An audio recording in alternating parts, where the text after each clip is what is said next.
help with anything? We do not need the microphone right now. Wait a minute. You good? Plug this in. This is. I'll get it. This goes here. Turn that off now.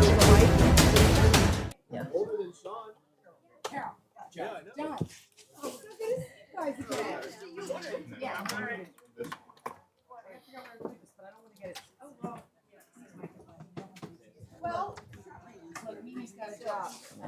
This needs.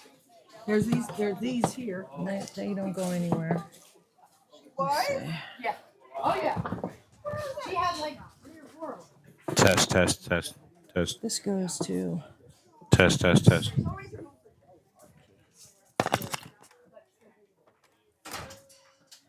We can address the cords later. Let's see if this powers up. There we go. Okay. I'm gonna have to tie this down somehow. Is everything plugged in? I think so. Okay. So we should. This table's gonna have to go up higher. There are legs on this to raise it. So right here, like this. So when we get going, just raise it up. Okay. Just. This is for something else if we need. This might be for my phone. I don't know. Whoever's standing over here. That might completely. I'm on. I have another It piece. might completely like that. That way your phone, you set it right there. Get a little piece of tape or something. Well, I want to keep it flat, I think. But Jack, you know what? There's another piece underneath the chair in my office. Joe, Katie, under the brown chair in my office, there's another long, black, skinny pole that might go to this. We can make it higher, maybe. It's stable. A black pole in one of these bags with this stuff. There is a microphone pole. Yes, it was in the Yeah, it's in a underneath? long. No, where would they put the bags? Where's? Here, right here. Stuff. Here it is, right here. This one. And it goes, the base is on the steps. Here. Can you make up the sign that says beer? Yeah, whatever's in that. That's just I that- put the beer in there so the kids don't. What time we got? Beer is in Okay, so. What? What a nice surprise! We Yay! wouldn't miss it. What? And a nice surprise! Amazon showed up like every single. Oh, good. We don't have Okay. any member guests this year. So, thank you. No, we were Thanks. going to plan to come Okay. to see you anyway. Didn't we just do this? We did. Stop calling my name. Pepper, you're so demanding. Now somebody's got to take it. Stop calling my name. I'm changing my name and I'm not telling you what it is. Debbie. Wise guy.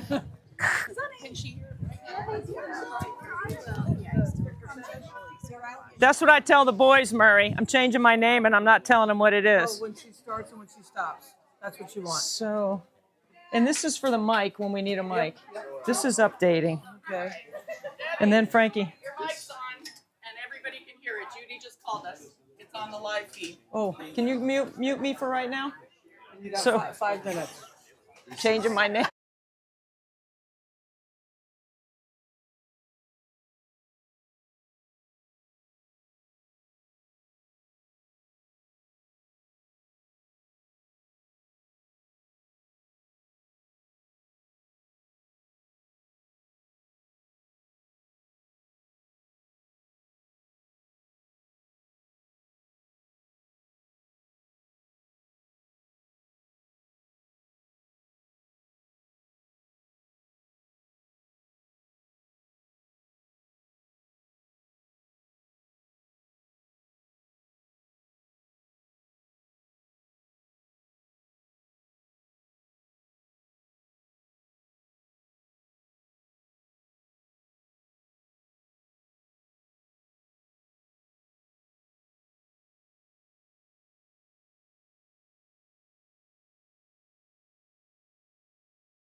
Welcome everybody to the 7th annual 24 Hours Nothing But Net. We're getting ready to get started here in our 7th year, our 6th in the driveway. We've already crossed over the $1 million mark last year, but we're working on the second million. Right now, yes, we got a pretty good crowd here. We're going to deal with a little bit of weather, but that's not going to dampen our spirits whatsoever. And right now, the Mount Pleasant Police are running the torch in, and once we light the torch on, game on, baby. Let's check out the Mount Pleasant Police.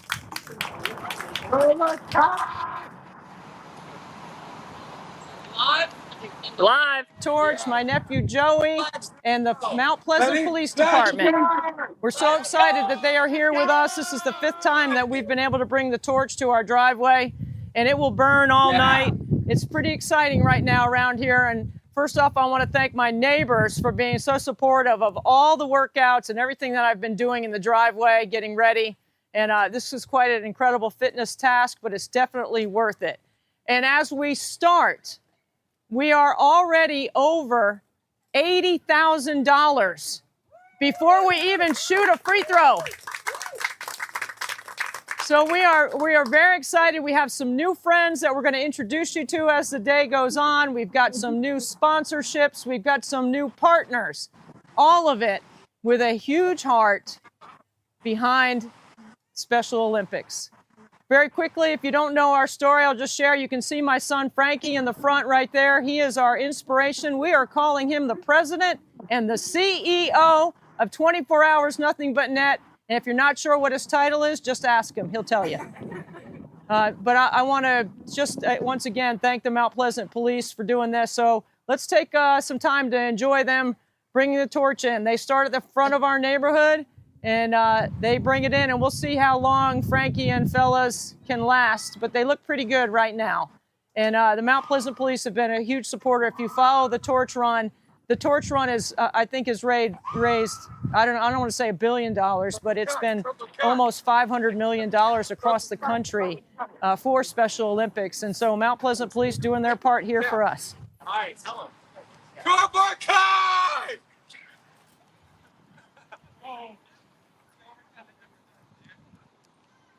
Go Wolfpack, Devin!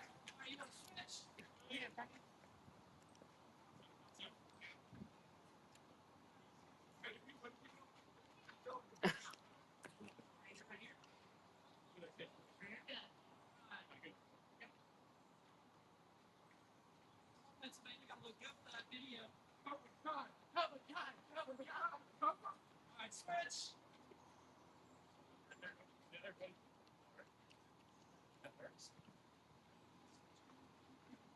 Back in the house. Wolfpack, Frankie's in the house.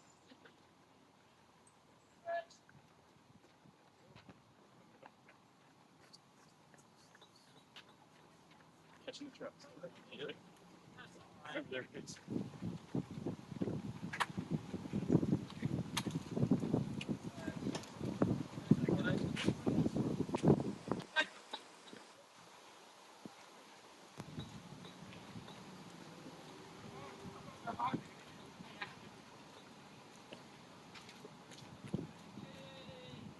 If I get in your way. I think you're good.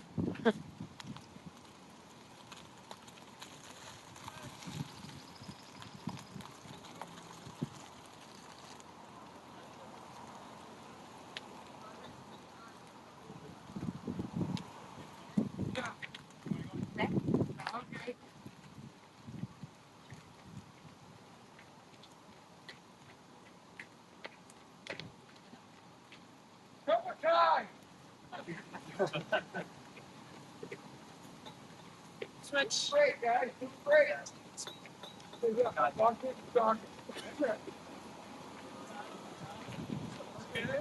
How's that? That's good. Okay. Daddy, I love you, man.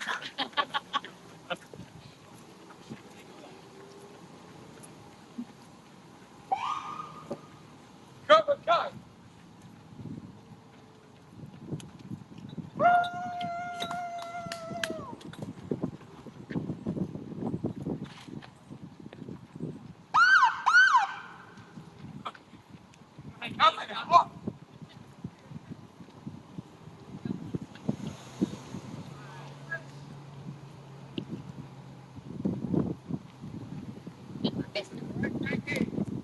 Looking good, guys. Yep.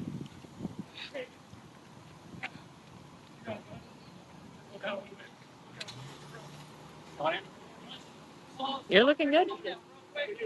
I've already Yeah. I know. I was like, what? back in the truck here pretty soon. Say hi, everybody. Yeah. Wow, that's close. Yeah. Hi, guys. Touch data. Go back. Do we miss? Yeah, so you want to start? Oh, just a second. So.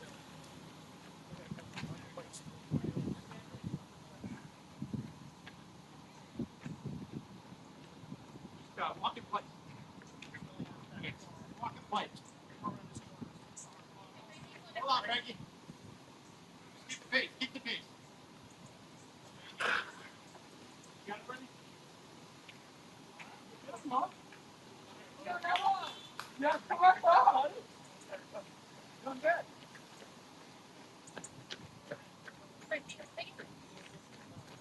Yeah, Frankie. Yeah, Frankie. All right, let's regroup a little bit. All right, hold it down. All right, listen. We're gonna make a real quick again. All right, Noah. Yeah. Ready to lead us off, Noah? Yeah. Noah, just stay in the front. Yeah. Frankie, stay in the front with Noah. All right. Keep them together. All right. All right. Come on.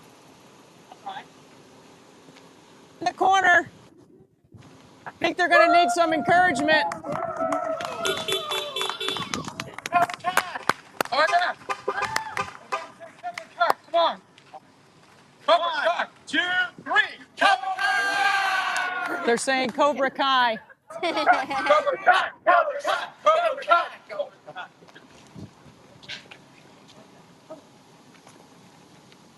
All right. Nice little pace. Get the people together. Come on, say Cobra Kai. Cobra Kai. Cobra Kai. Cobra Kai. Cobra Kai. Cobra Kai. We're about nothing but net. Nothing but that. Nothing but that. Nothing but net. Nothing but that. Let's go, Noah. Let's go. Let's go. Let's go. Let's go. Come on, everybody, make some noise.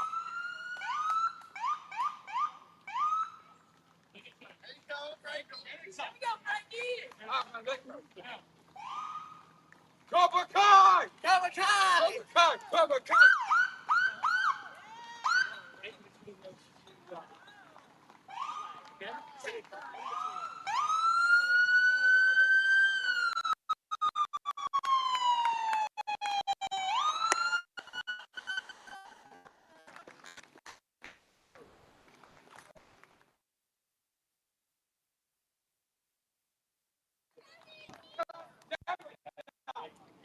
Thanks, guys. Good job.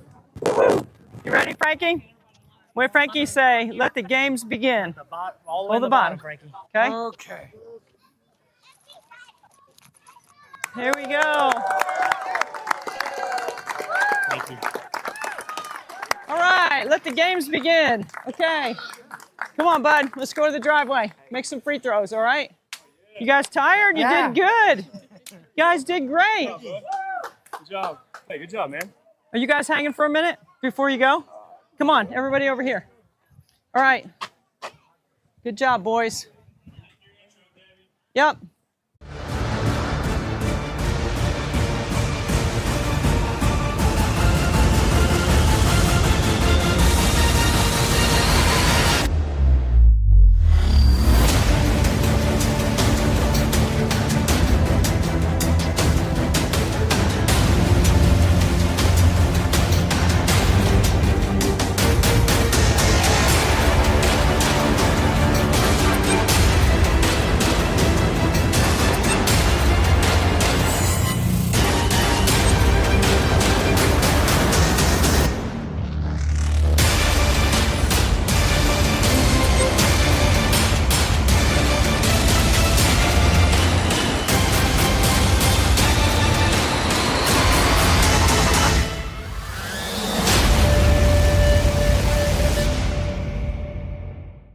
All right, Frankie, how do you feel?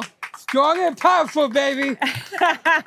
Strong and powerful. That's what I'm hoping I feel like today, too. Okay, the first thing we're going to do is we're going to read, Frankie's going to read the Special Olympic Oath. Okay? Go ahead, buddy. Let me run. Let me run. I cannot run. Let me be brave in attempts. Very nice. Okay, good job. And then now we have my neighbor, Murray, who's going to sing the national anthem for us. And here's the flag. Okay?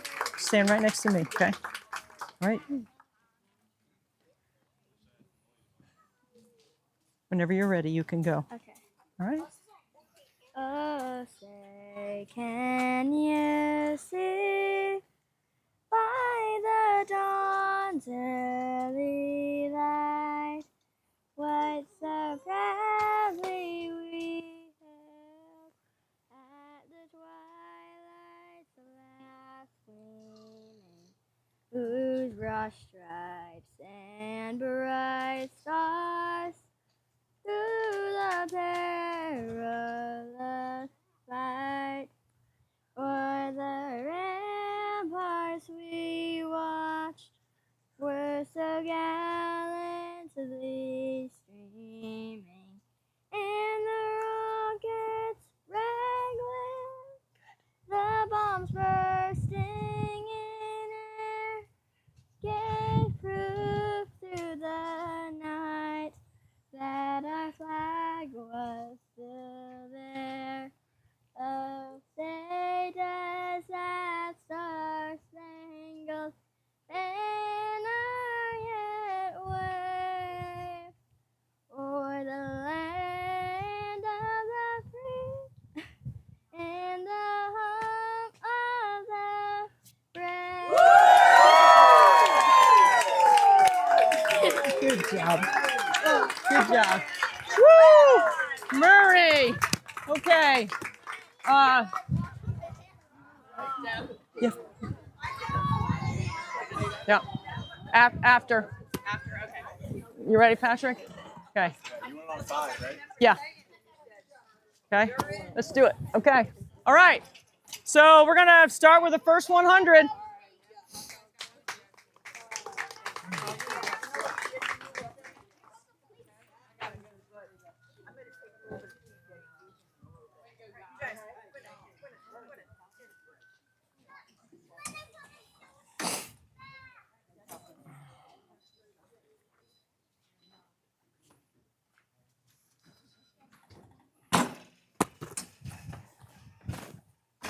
One.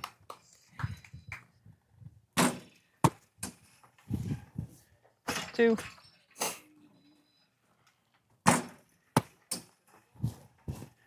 Three.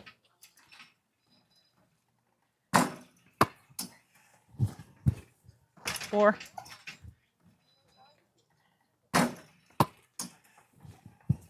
Five.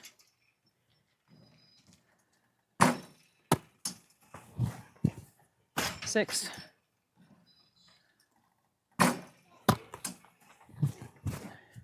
7.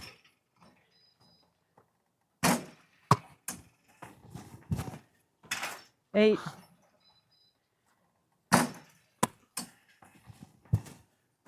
9.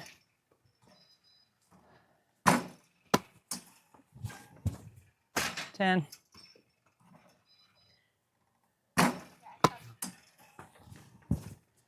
11. Oh, 11.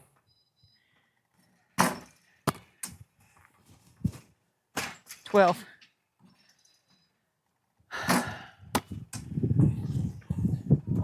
13.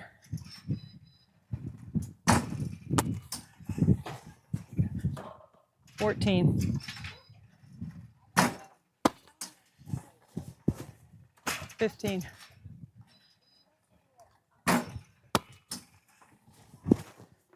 16.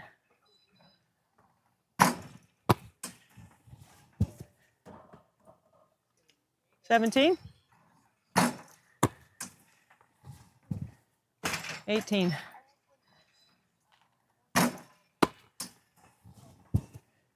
19.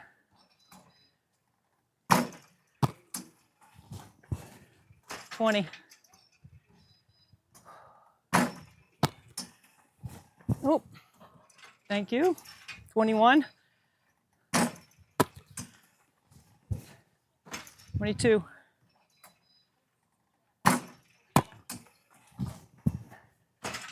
23.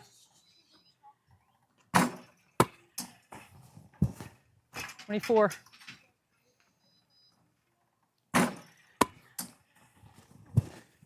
25.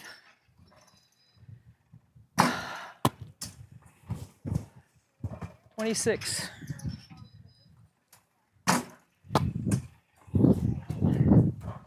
27.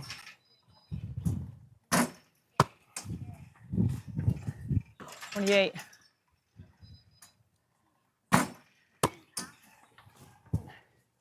29.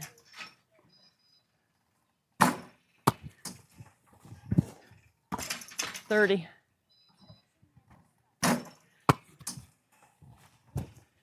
31.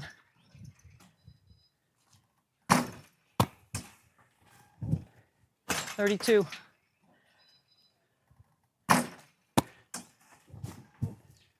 33.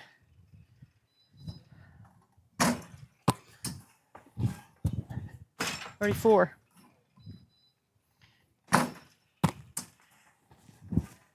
35.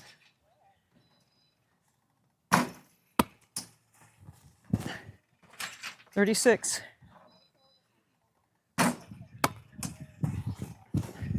37.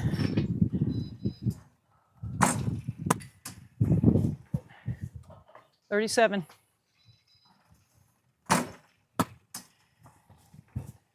38.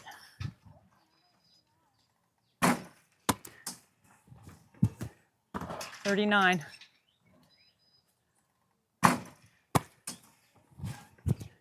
40.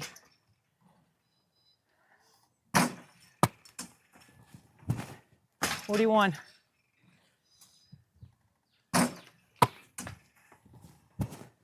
42.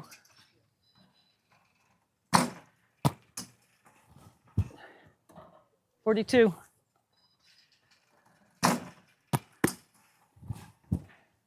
43.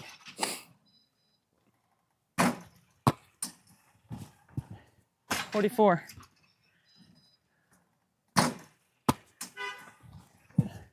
45.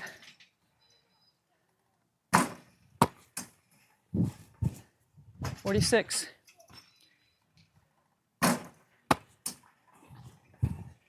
47.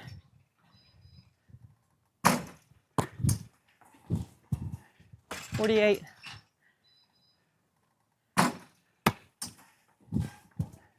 49.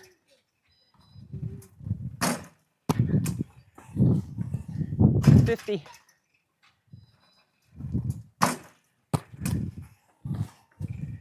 51.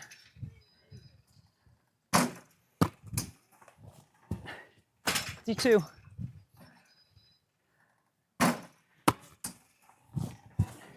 53.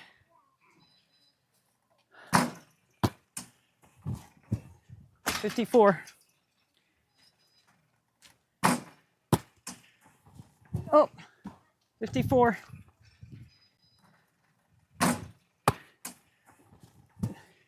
55.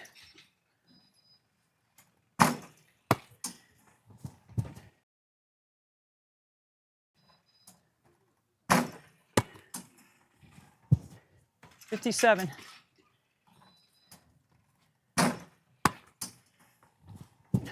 58.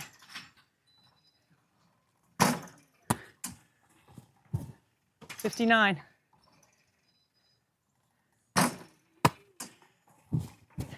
60.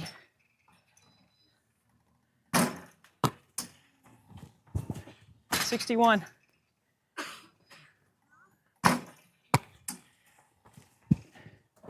62. 63.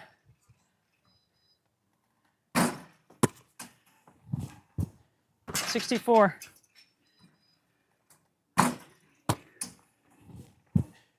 65.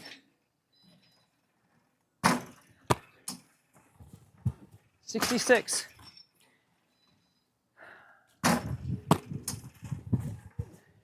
67.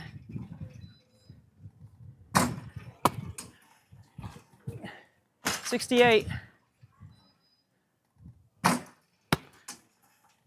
Short. 69. 70.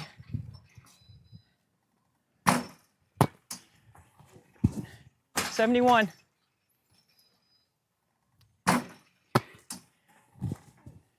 72.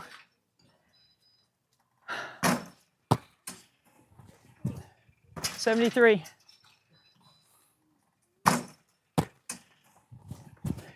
74.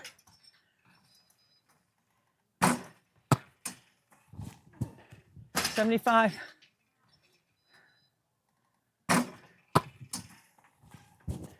76.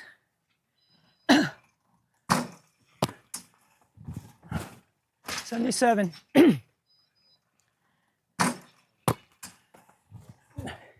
78. Oh. 79. 80.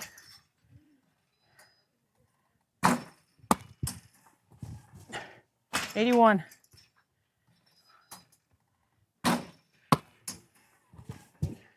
82.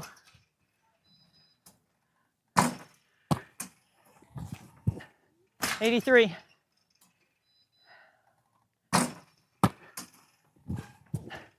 84.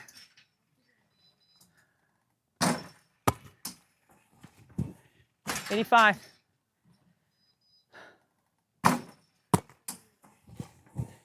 86.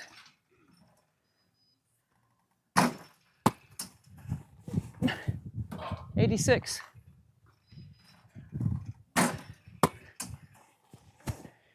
87.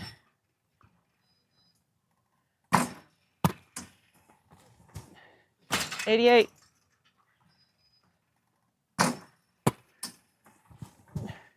89.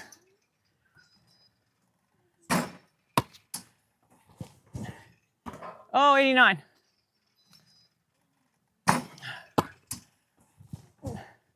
90.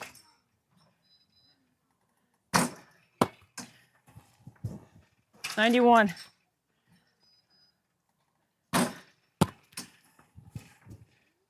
91.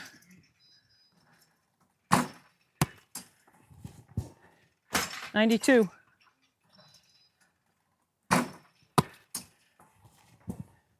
93.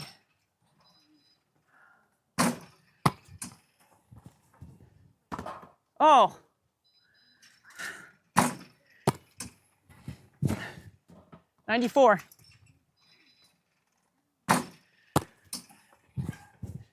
95.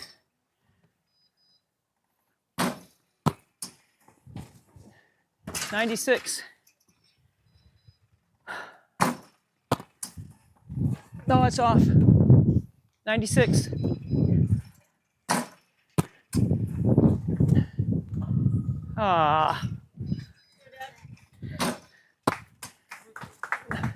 97.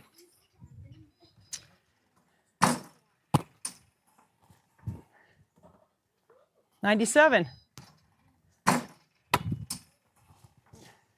98.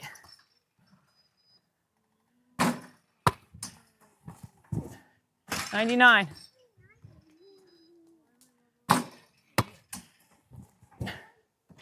'Okay.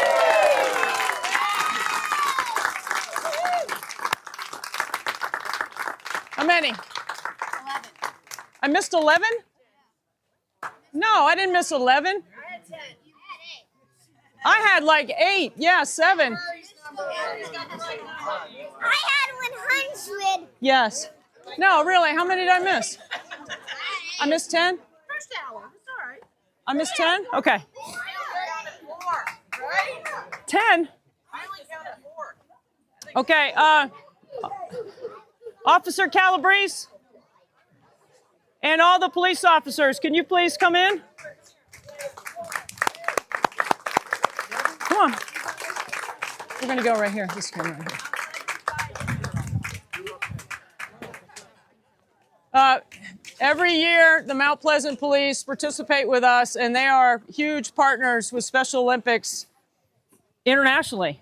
Yeah, every year you guys are gracious enough to bring your team with us to help us, so we appreciate it very much. Why do you guys like getting involved so much? It's all about supporting people. We're so impressed with what you do out here for 24 hours. Just to get the call and be able to be a part of it means so much to us. We have our chief that led us, so some of our newer officers and everybody in between. It's grown with Frankie and some of your family and other friends, and that's just truly what it's all about. We're all working together to support you, and we appreciate the invite so much. Well, it's so important for our community to come together in many different ways, and this is just another example of it with, you know, the great police department of Mount Pleasant helping us out. You do it every year, and we are grateful for it. Keep us safe and keep us all able to do events like this without any issues, right? We look forward to it. Well, thank you so much for doing this, and thank you all for being here. We enjoy having you here, and we enjoy the opening ceremony, so thank you. Okay. Where's Kendra? Right here, Kendra. I want to thank you, everybody. I want to introduce Kendra. Hold on, guys. Kendra is with Dr. Dish. Dr. Dish has been our partner from the very beginning. When I first came up with this idea, and I asked Dr. Dish if they would help because I train on one of their machines, and immediately Kendra and their team stepped right up. Kendra, why do you guys want to be involved in Special Olympics? It's been awesome to be involved with Special Olympics. I mean, you kind of got us started, and then we've also been able to connect with Special Olympics Minnesota for the polar plunge, and then I actually didn't get to tell you this, but we're working with them for their summer games. Awesome. They're going to have an athletic village, and it's just great to see that sports can, you know, kind of change anyone's life at any level. Yeah, we're going to have more from Kendra later, but it's really important that we connect everyone around the world of Special Olympics, and through your partnership, we've been able to do this. And as in every year, Kendra and Dr. Dish will be giving away a machine like this based on a donation randomly to our event. So 24hoursnbn.com is where you can go to make a donation if you haven't made one yet, and you will automatically be eligible, regardless of the amount that you donate, to win one of these dishes that's being covered up because now we're getting some rain. So stick with us. We're going to be here for 24 hours. Kendra, thank you. We're going to have more from Kendra later. We're going to introduce you to Karen Boren with the Dwayne Davis Foundation. But right now, coming up next on our live stream, have my dear friend, Mia Hamm, who right now is in the process of delivering commencement at the University of North Carolina. I hope it's not raining on her. But Mia Hamm's coming up next, and Mia needs no introduction. If you don't know who Mia Hamm is, shame on you. You need to Google it because she's one of the all-time great female athletes in the history of not just soccer, but in women's sports. Okay, William, take it away. One of my all-time favorite, iconic athletes and favorite people, Mia Hamm, who needs no introduction. Hey, what's David Letterman going to do you anyway? Like, the name of his show is Needs No Introduction. You don't need an introduction. No, just have a short name. That's more how to do it. Yeah, it fits on the whole graphic, right? It does. It does. Oh, and I spelled it wrong. You put an L instead of an I. Oh, well. That's all right. We know who you are. You are such a, it's so wonderful that you would take some time for 24 hours, nothing but net. You know, we're in year 7. We did cross 1 million. We're still going, Mia, but it's getting harder. I can tell you that. The training is getting much tougher. It's fun, though. Oh, it's amazing what you've been able to do. And obviously, Frankie is just a gem, and just how much you've invested into this cause. And obviously, you take it so seriously. You're training big time for it. And still got that shot, Debbie. Like, seriously. Well, you know what? Next year, I'm going to need some celebrity shooters. So I'm going to need you at the free throw line, I think. I know you got a little point guard skill in you. Yeah.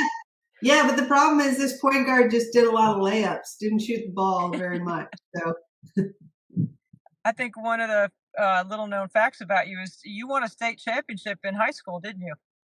I did. I think my freshman year, we won the Texas Christian Interscholastic League. Notre Dame High School out of Wichita Falls. So it was fun. It was averaged, I think, 22 points a game. Like I said, a lot of steals. Thank goodness for speed, and a lot of layups. So.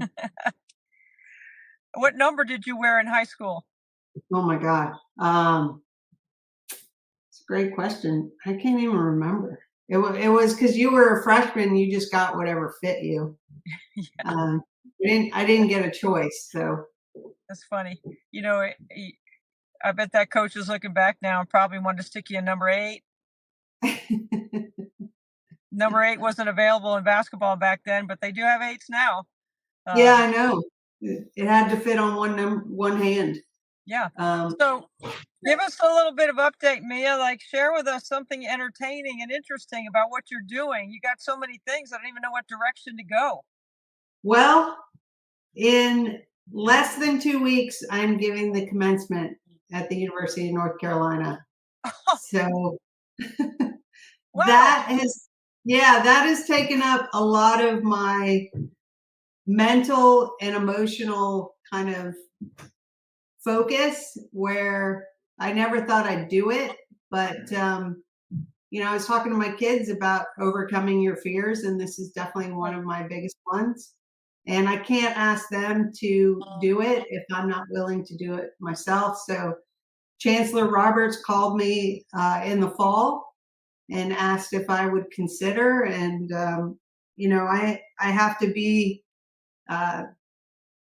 the kind of role model that I want to be for my kids. So I got to step up and do it. And obviously Carolina just means so much to me. And, you know, my approach with it is not, you know, there's so many inspirational people out there, but just to tell my story, what I've learned about my growth as a student and as an athlete at Carolina, as well as the national team, and just lessons that I've learned, just 3 points I want to share with these graduates, and hope I can keep their attention for, you know, 15 minutes. And, but I'm really excited, and just hoping I don't pass out while I'm up there.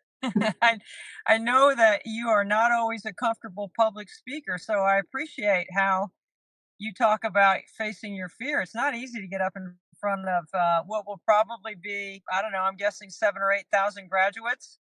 Yeah, thanks for that, Debbie. Thanks for just giving me those numbers. I've seen shots of graduation last year. So yeah, it's going to be a lot of eyes, a lot of ears, and just, you know, like I said, hope the people that I mention in the speech, that I make them proud. And, you know, it's a way to kind of give the lessons I've learned in life, and hopefully these students, as they embark on the next stage of theirs, can find a little bit of grounding and inspiration through it. Well, I humbly say I gave commencement at NC State in December of 23. So I didn't have the full graduation. I had the fall graduation.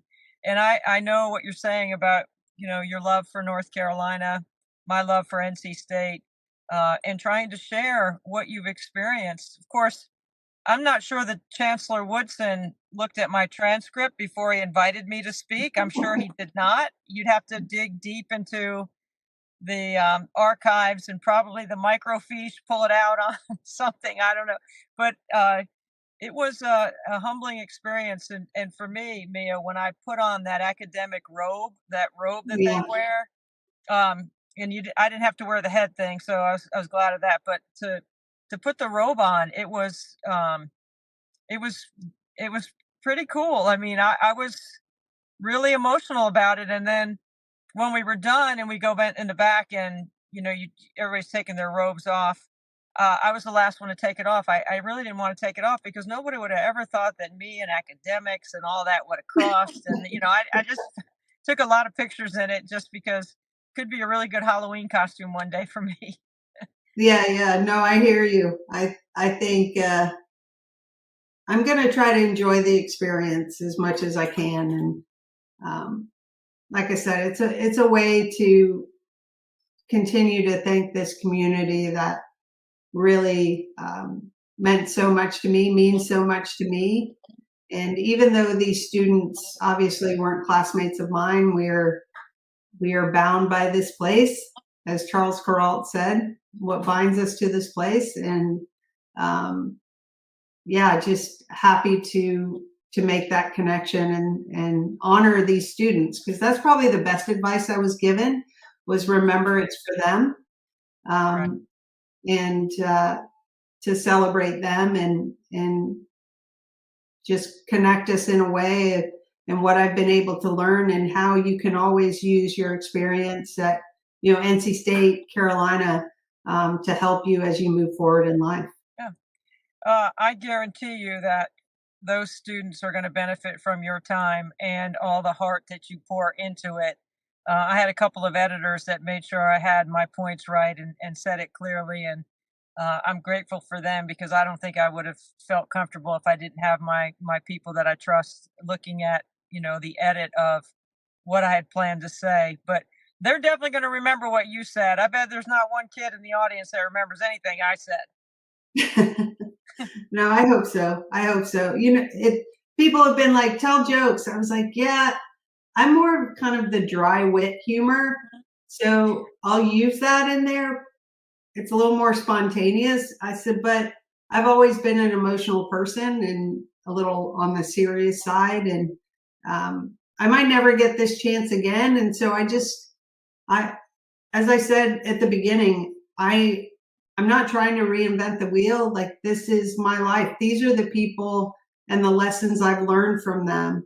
And it was hard to pick 3 because there were so many. And then obviously being a parent, as you know, there's so many overlaps in terms of your life experiences and how you're trying to pass that knowledge on to your kids. And they've helped me really grow. My kids have really helped me grow as a person and kind of reflect and, change some of those lessons or have them apply in a different way, I guess, as someone that's off the field now. So that's probably my last point that I'm going to share with them, is my growth as a person, the things I wish I was better at when I played and when I went to Carolina, and that I've really learned now being a parent, because your kids kind of ask that of you.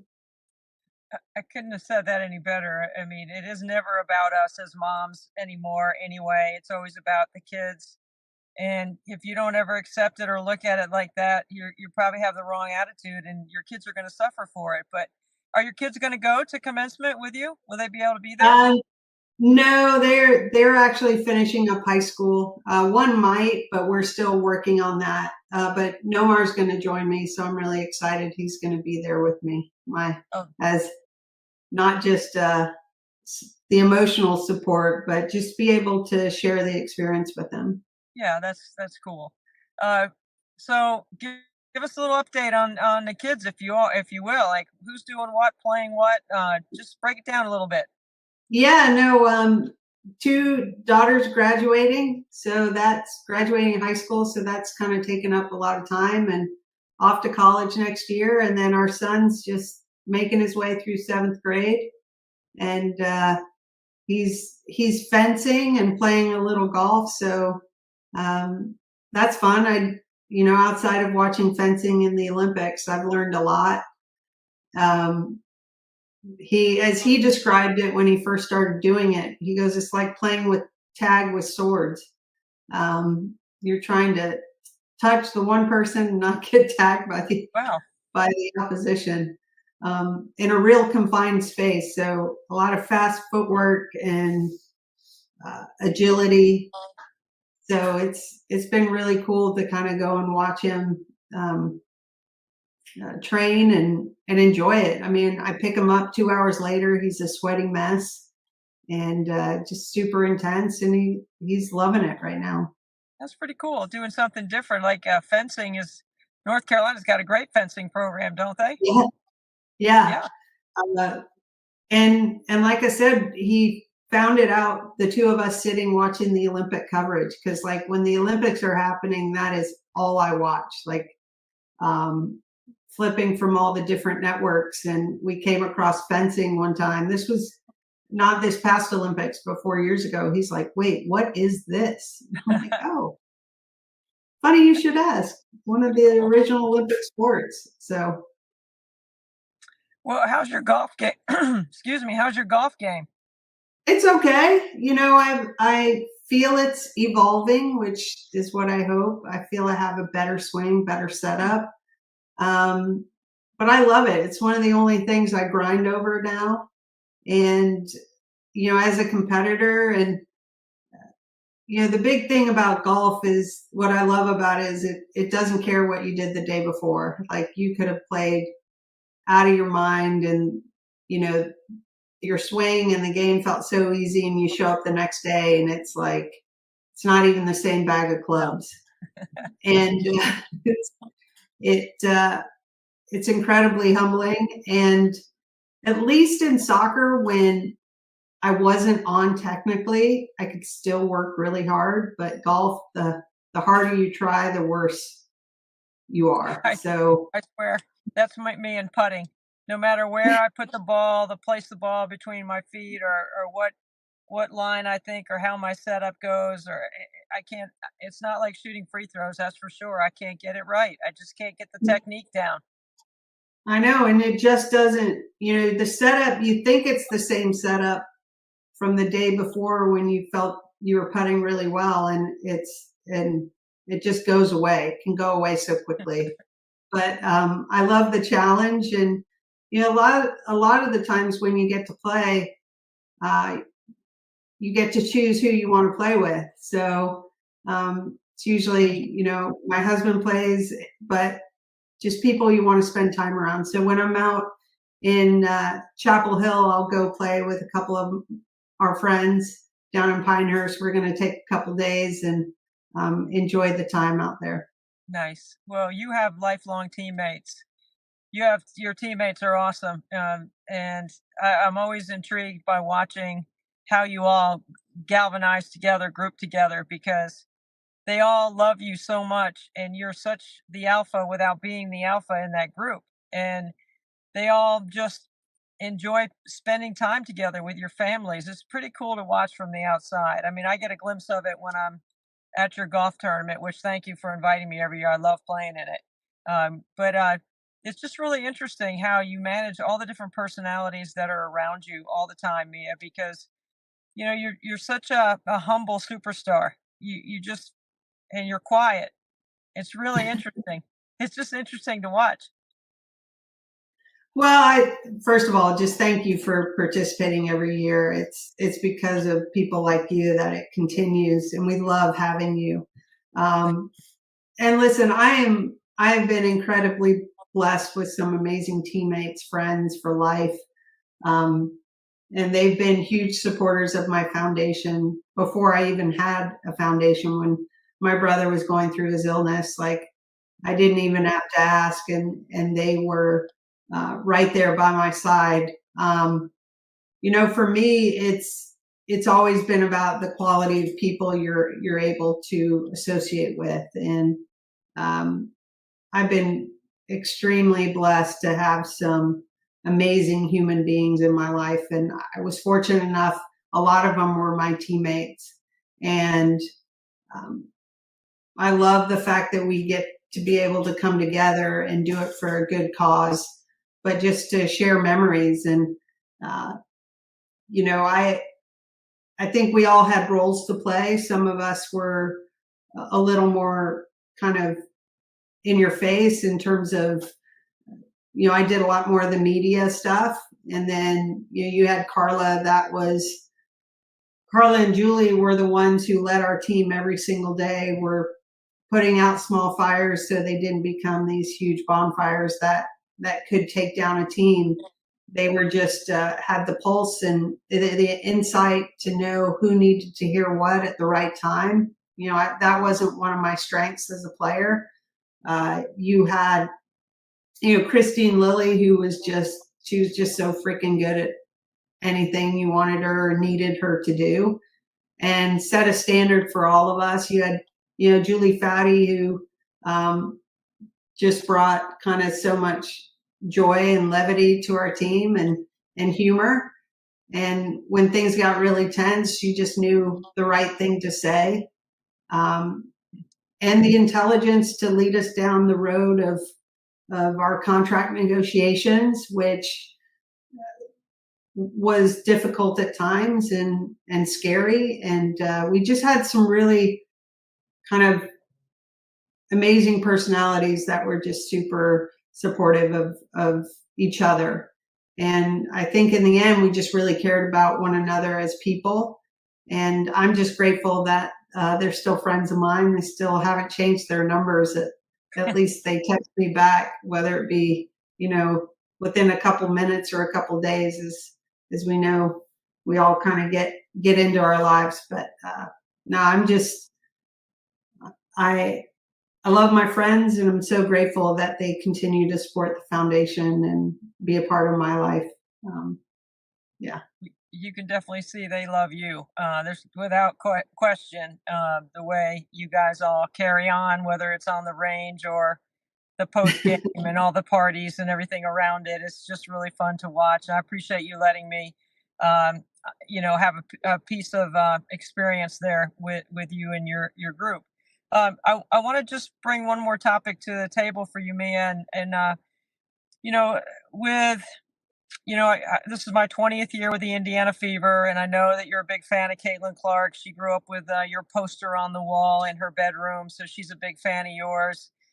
We were able to work out a signed jersey, which I presented to her, and when I gave it to her, it went viral. She was so excited to receive a jersey with your name, and you took some time to put some words on the jersey for Caitlin, which I'm sure she has framed somewhere in her house.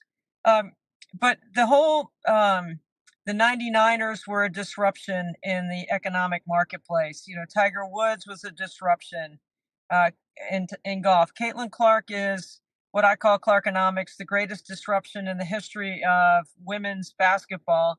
Could be down the road, could be in her, going to have her name in a history book right next to yours and Billie Jean King, people like that have done so much for women's sports.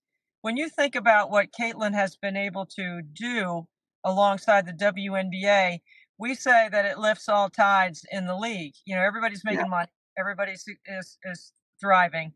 What about women's sports in general, from your lens through soccer, being an owner, being involved in the international game and the Olympics? What do you see? I think it's been tremendous. I see, it's been growing probably over the past 7 years in terms of visibility, but obviously what Caitlin's been able to do, and the eyes that are now on the WNBA, but more so just women's sports. And like you said, when people get together, it's now kind of the benchmark in terms of where we look at where we are and where we can go. And I think you see excitement around women's sports. I think accessibility is greater than it's ever been. And you see the participation, the numbers are growing. And, for me, and one of the things that if Caitlin ever reached out and asked for my opinion is just to continue to be your authentic self. I think a lot of the times, whether it be sponsors or fans want you to kind of change in a way that's not who you are, I think is really important, because one of the things we all love is not just how she plays, but how she goes about her business. She's fierce and confident and a little bit cocky when she needs to be. Mm-hmm. But she is, because she's worked incredibly hard. Like to be strong in your foundation as an athlete I think sets you up in terms of what you can do when you're battle tested, when you put stress on yourself in your training environment. When you get on the court to play the game, that's about expressing yourself and celebrating all that hard work. So I think that's one of the things that draws fans to her is she's unapologetic for wanting to go after it and wanting to win. And it's what draws, some of the criticism with people that have to compete against her. It's like, damn, like you're no joke. You're for real. And so I'm excited to see what she's going to do in the future, but just to be, to stay who you are and keep going after it. And she's done so much already for the growth of women's sports.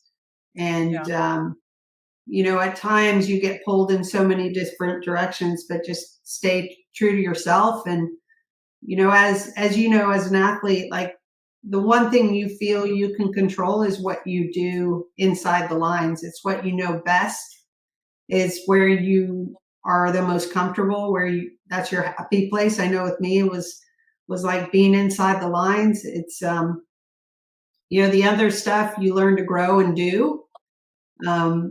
But all that comes at the work that you get to do on the court or on the field. So just keep enjoying that. I mean, nobody knows behind the scenes how many countless hours you had spent getting ready when you didn't think you could do one more rep or push through one more exercise, but you do. And I think Caitlin is just like that. That's what defines part of her greatness. And to be great like that, you have to be able to put yourself through the incredible extreme of incredible self-doubt while you're, like you said, inside the lines, where you can control what you can control. You can't control the other stuff.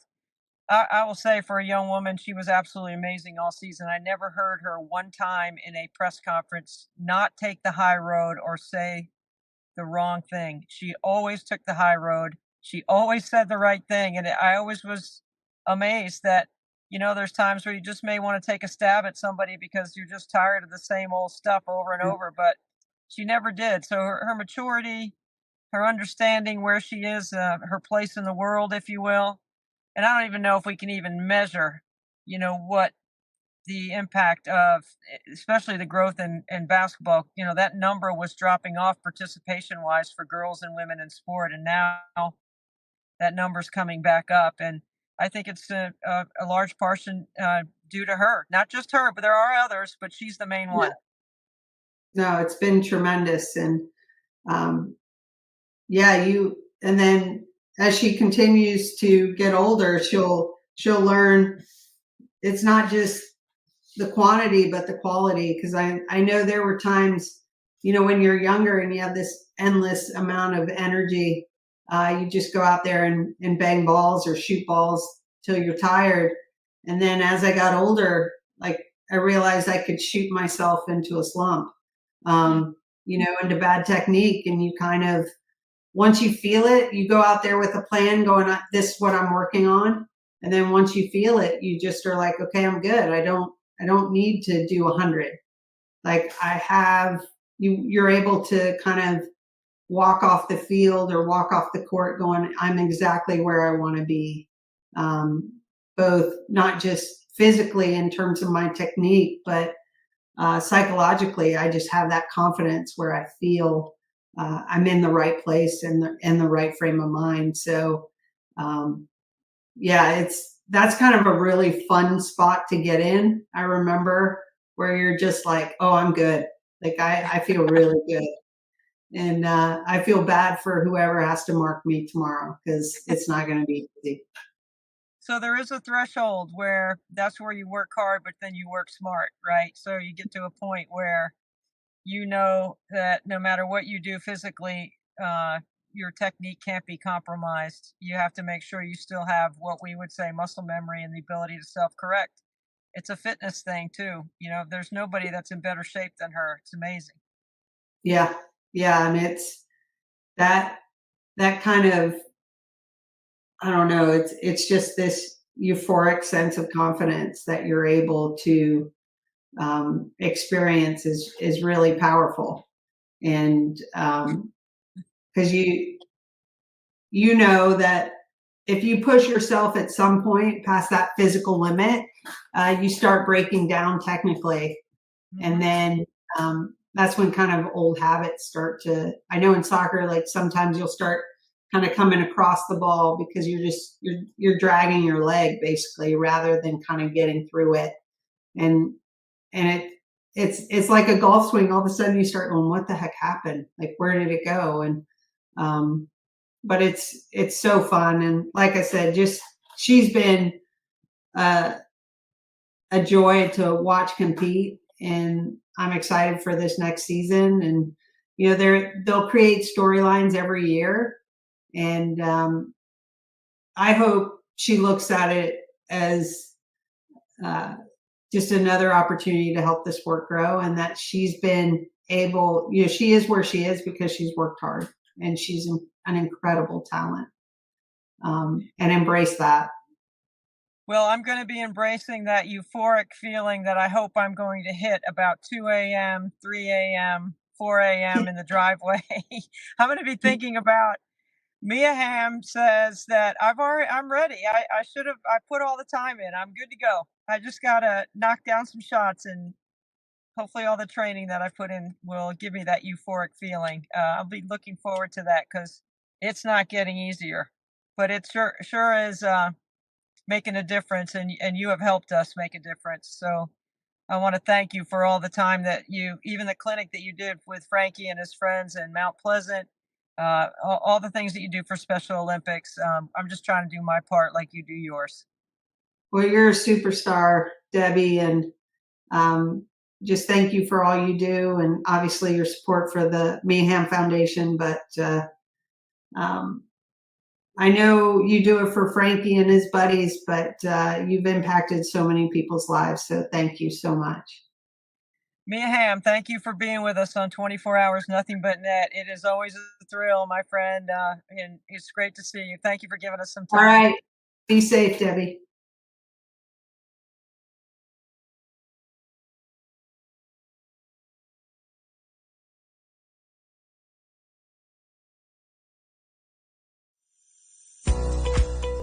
I asked my parents if I could go to the States because I want to be a manager someday. So yeah, going to the States is the amazing part of my life. I choose LFA because I love the teachers, and I love the professors, and I love my classes a lot. Well, so far in the program, I love to hang out with my friends. I like having like guest speakers going to my classes, and I like being around the campus and knowing like the buildings. I love my career class to go to my business. I like the program so much. Elevate staff makes me happy, and my mentors, because I love my mentors so much. Well, I was helping out with a career for computers or anything I could do. Because I know I love this place, it's gonna be a college. I have learned to stand up for myself when I need for my path, like I will need to self-advocate. And I just love my times and the moments I have. Hi guys, I'm Joanna and I'm in Elevate. Go Pack! I'm Dimas, I'm Elevate. Go Pack! Hey, my name's Sarah and I love the Wolfpack. Oh, go Wolfpack! Hi, my name is Molly and I'm in Elevate. Go Pack!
our thanks to Mia Hamm, our great friend, for spending 30 minutes with us. So great to be with Mia. She is such an incredible ambassador for all of women's athletics and a really good friend. She invites me every year to play in her golf tournament, and I get to play and hang out with Mia for a day. It's really fun, and she, in return, helps us with Special Olympics. There was a time when she was here in Mount Pleasant with her Team First soccer program. Mount Pleasant Rec Department put a soccer clinic together. Mia came. She played in the Hootie and the Blowfish Monday after the Masters. She did a clinic for Special Olympics, and she got to know Frankie, and that's part of the reason why she donates her time to help us with 24 Hours Nothing But Net. Okay, so we got 100 down, 2,300 to go. All right. Okay, ready? We're ready, guys. Yeah, I think I'm good, Sandy. Thanks. Yeah.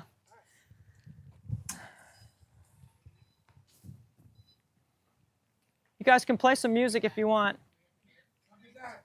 Copy.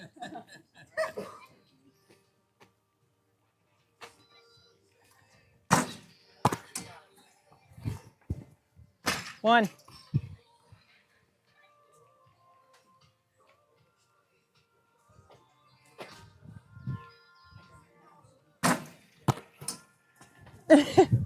Two. Who's in charge of the phone? Is it on 5 seconds? Yeah. It's not. What do you want? 3. Patrick. It needs to be on 5 seconds. 4.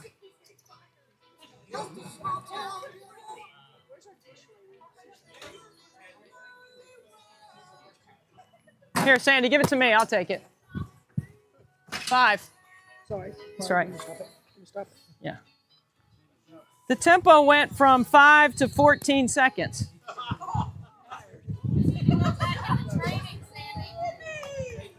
I thought you needed more rest. 5. There you go. All right. Okay. Live TV in the driveway. Sandy. 6.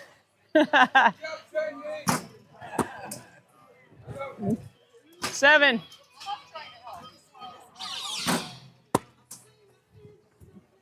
8.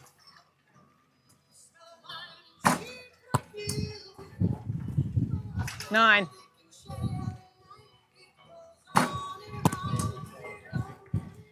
10.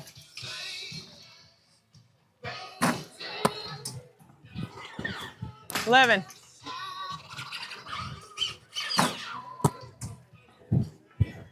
12.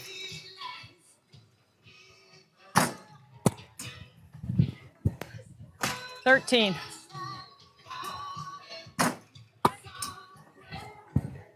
14.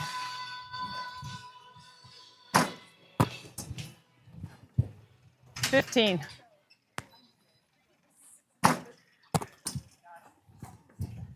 16.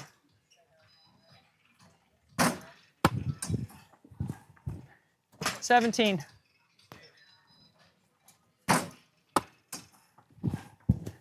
18.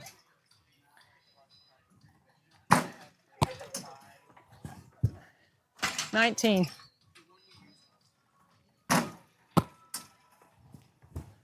20.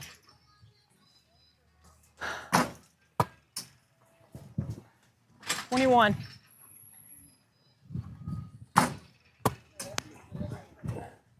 22.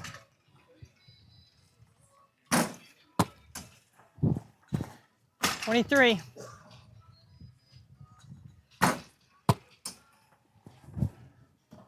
23.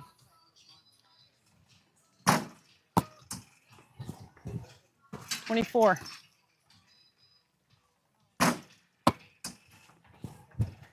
25.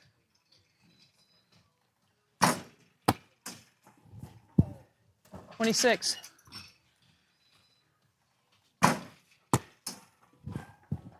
27.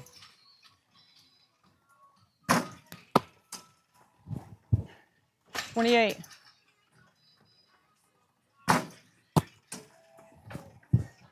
29. 29.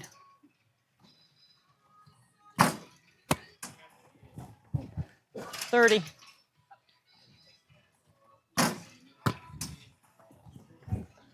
31.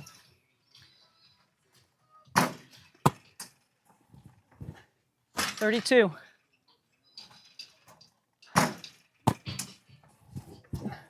33.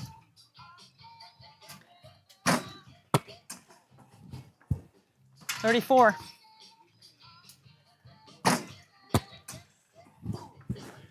35.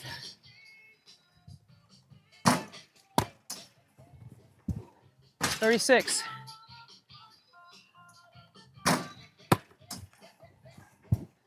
37.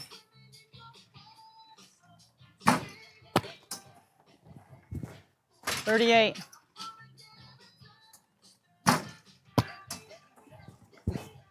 39.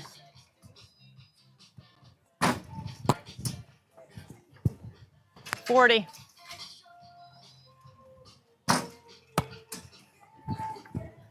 41.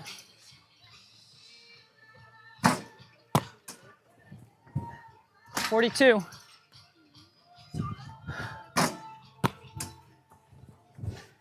43.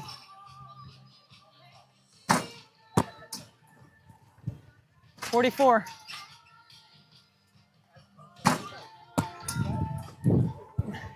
45.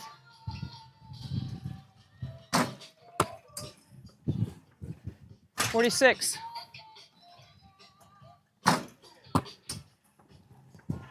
47.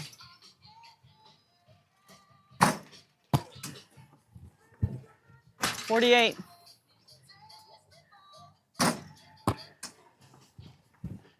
49.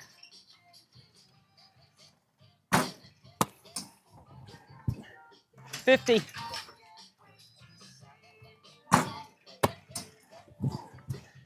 51.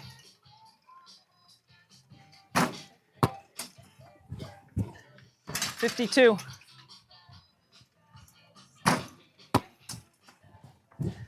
53.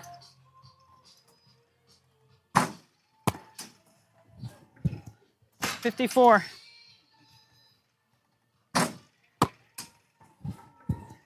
55.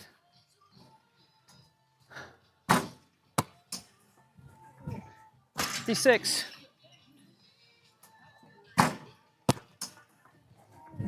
57.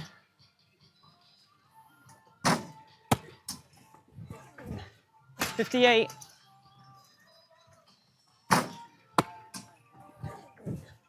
59.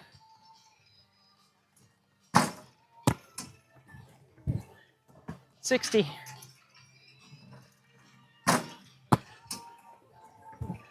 61.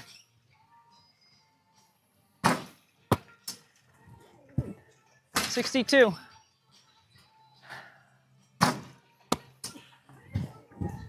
63.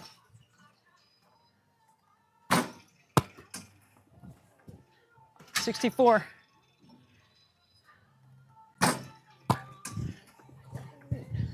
65.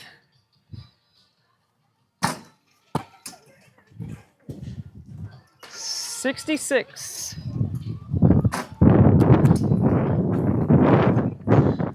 67.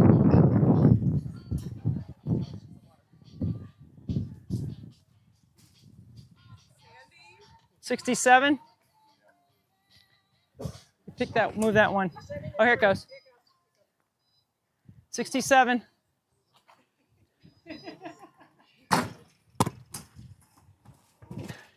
68.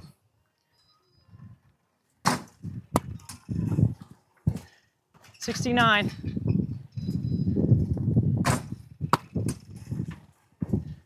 70.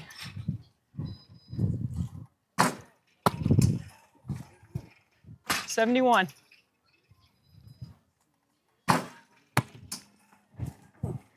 72.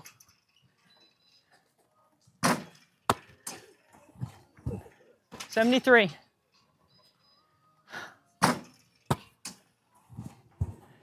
74.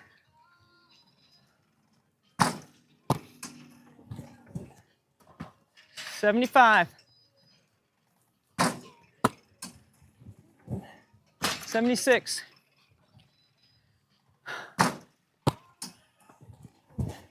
77.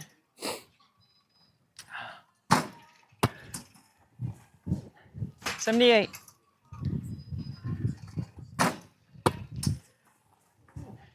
79.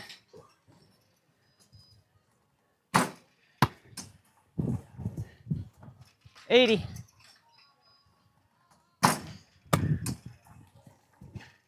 81.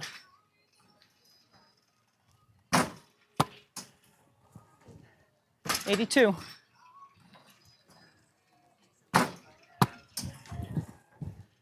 83.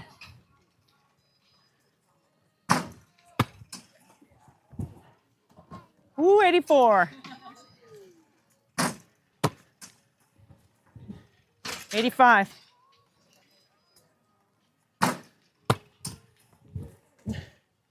86.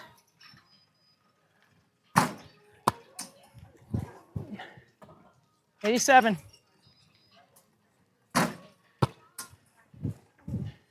88.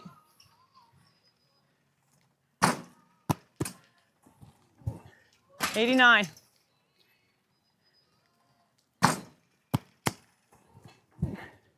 90.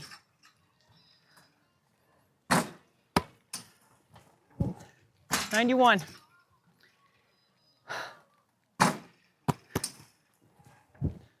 92.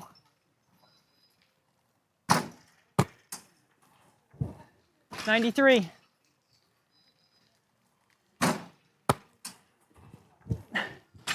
94. 95.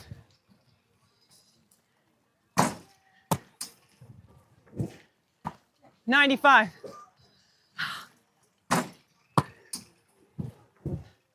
96.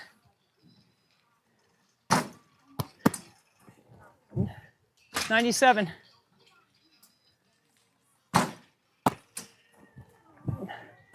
98.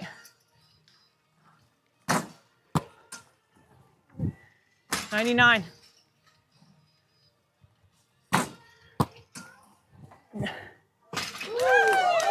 'Kay.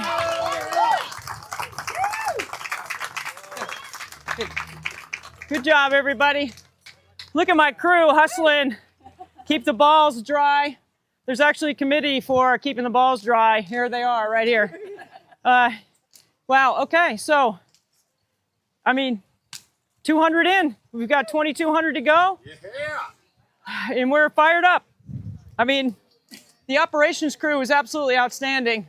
Okay, so do we have John and Sue? Okay, so I want everyone, cut the music, please. John and Sue Gibbs, every year, come on our live stream because we can't get them here in person. We're working to get them here in person one day. But John and Sue Gibbs would be happy to know that as of right now, we're at $88,000 this year. Sanchez, don't leave home without her. Look, Sanchez, John and Sue Gibbs, all the way from Oklahoma. So great to see you guys. Thank you so much for being with us once again. How's it going in Ardmore, Oklahoma today? It's great. It's beautiful. It's not raining? Yep. No, we sent it to you. Well, will you please blow it off to the coast? Of it. Yes. So what's going on today for you guys? Well, we're happy to, we're happy to be here and watch you shoot again. And we do it every year since you started, and we're always excited. And I'll tell you, this morning we're at breakfast, and of course Sue doesn't get into the finances much at all. And so we're at breakfast, and, oil prices are bad. And so we're being cautious in a lot of areas. And Sue says, well, what are we giving to Debbie this year? And I said, well, maybe 200, 250 an hour or so. And she said, well, hold it. What did we give last year? And I said, well, 275. And she says, we cutting Debbie, so it's at least 275. So we're doing the 275 an hour to give you a goal for every time you're shooting that it means something. So there you go. There you go. You both know what great friends you are, what inspiration you provide. And so far, I'm 2 for 2, John. So, Sue, thank you very much. I'm trying to go 24 out of 24 with your bet so that we can have a nice donation once again from you guys for Special Olympics. You've been so much to our family. Sue said she has you go. One quick story I'd like to tell you. Good to see Frankie there. And then let me tell you this story. Our 2 granddaughters and them came to visit us 2 weeks ago, and Sue took them shopping, and they were having a great time. And we that night we were watching The Voice on TV, and we were just sitting around, and all of a sudden one of our granddaughters started, and they're both in college, and one of them just graduated. And one of our granddaughters said, boy, we've been watching this show on Netflix called Love on the Spectrum, and we just love this show. And she's going on and talking about it. And she gets ready to take a breath. And as she's taking a breath, Sue goes, well, we know Frankie and Tanner. And our granddaughter just keeps on going. And she says, well, she's telling, and she says, she stops and she goes, what'd you say? And Sue says, well, we know Frankie and Tanner. And she says, you do not. And we said, Sue says, no, we really do. We know Frankie. And they said, how do you know Frankie and Tanner? Well, we said, well, we know Frankie because he's Debbie Antonelli's son, and they do this nothing but net all every year, and they're big into women's basketball, and that's how we know Frankie and Tanner. We've met both of them. So there you go. Congratulations on that. You guys are famous. Famous. Frankie, Sue and John think you're famous, are you? He is famous. I always am. Yep. My granddaughters thought he was famous. So Frankie is the and CEO of 24 Hours Nothing But Net. He's officially gained that title in our 7th year. Frankie, what do you think about being the president? Vote for me. Vote for me. Always. We always vote for Frankie. Always. We're so grateful for all of your support, everything that you do to help us, how much you support and inspire us. What great friends. My parents are here. Mom, Dad, you want to say hi to John and Sue? Yeah. Hey, Mom Paul, and Dad. hey, good to see you guys. Hello, hello. Promise that you have to be here next year, or we're coming to get you. Please. Okay, we'll have to try. You betcha. That's you bet. Nothing but Yeah, that. looks like a lot of fun. You got a lot of people. We're going to manage the weather, and we're going to thank you, and we're going to get back with you at the end of our 24 hours to let you know how we're doing. I know it's Mother's Day, Sue, and you're going to be with your family, and nobody deserves a better Mother's Day than you. We love you. We can't wait to see you again, and I hope I can break the piggy bank today. There you go. Let's do it. Let's do it. We're pulling for you. Love you. Thank y'all. Love you guys. See you guys. Thank you. Okay, so thanks to John and Sue for their inspiration as always. They provide incredible opportunity for us. I don't. You want to hold it? Okay, you can take it. Who is that? Goodbye. There's Cooper, my neighbor. They always are. They call themselves women's basketball's greatest fans, but honestly, they're women's basketball greatest people. And we have been able to share lots of stories through the years. I'm not going to tell any right now, John, but I do know that when there's a party to be had or a place to go, and I've got John and Sue, they are ready to go. John is Mr. Trivia in women's basketball. He can stump me, believe it or not. And I'm just so grateful for your support. So thank you guys so much for helping us. We're at $88,000 right now as we begin our day. And we're hoping that number is going to keep going up. And thanks to you, we know we're going to be able to provide a lot of opportunity for Special Olympic athletes to train, compete, organize, and socialize. So thank you very much for everything. Yeah, we love you. Thanks. We love you. We love you guys. Keep going. Keep going. Yeah, we're going to keep going. Only missed 2 that hour, John. So I'm feeling good. Awesome. Feeling Fantastic. good. Coming up next, we have Coach Krzyzewski. We know him as Coach K. He's been kind enough to lend us his time over the years. And what we've done is compiled our best highlights of Coach K for 24 hours, nothing but net.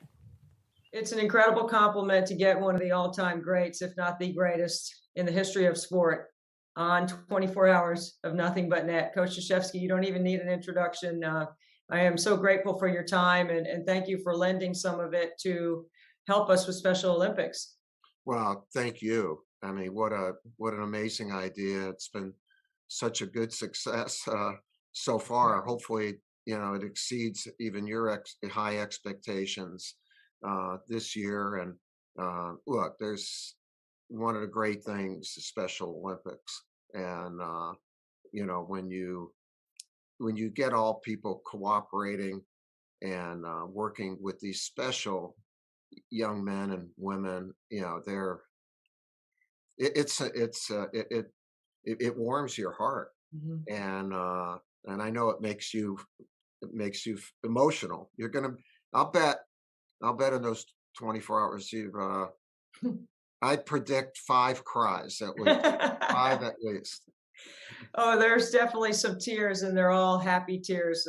As you know, Coach, you've been so gracious to follow our story a little bit about my son, Frankie, and Right. you've invited us to campus. And we had an incredible memory with you back in October of 2018. And this year, during your retirement, some of us were able to share our reflection about a story or a moment with you. And I was so excited that ESPN chose to tell our story about you and your relationship with Frankie and how it has continued. Spend some time with him. Not kind. I mean, are you kidding? That was a great moment for me. Also, Frankie, his smile, his face isn't big enough for his smile. I don't know how he fits that smile on his face, and he's so happy and full of energy. And his graduation is just an amazing thing. I want to really give a shout out to Clemson for having a program that is so darn good for these youngsters, and to see their potential developed to a level that never would have been developed if they didn't have that program. And I love that, and I respect the heck out of Clemson for doing that. Oh, President Clements, as you know, is an incredible leader in that space. Clemson is definitely the best program in the world for students with intellectual disability to be able to have that full-time college experience. And Coach, we were chatting before about graduation for Frankie. At graduation graduating in that block, and every student was quiet so everyone could hear the names of each graduate being called out. But when it came time for the Clemson Life students, you couldn't hear any of their names, and the cheers and the applause and the pride and the appreciation and the standing ovation that they got after they crossed the stage is something that we'll never forget for sure.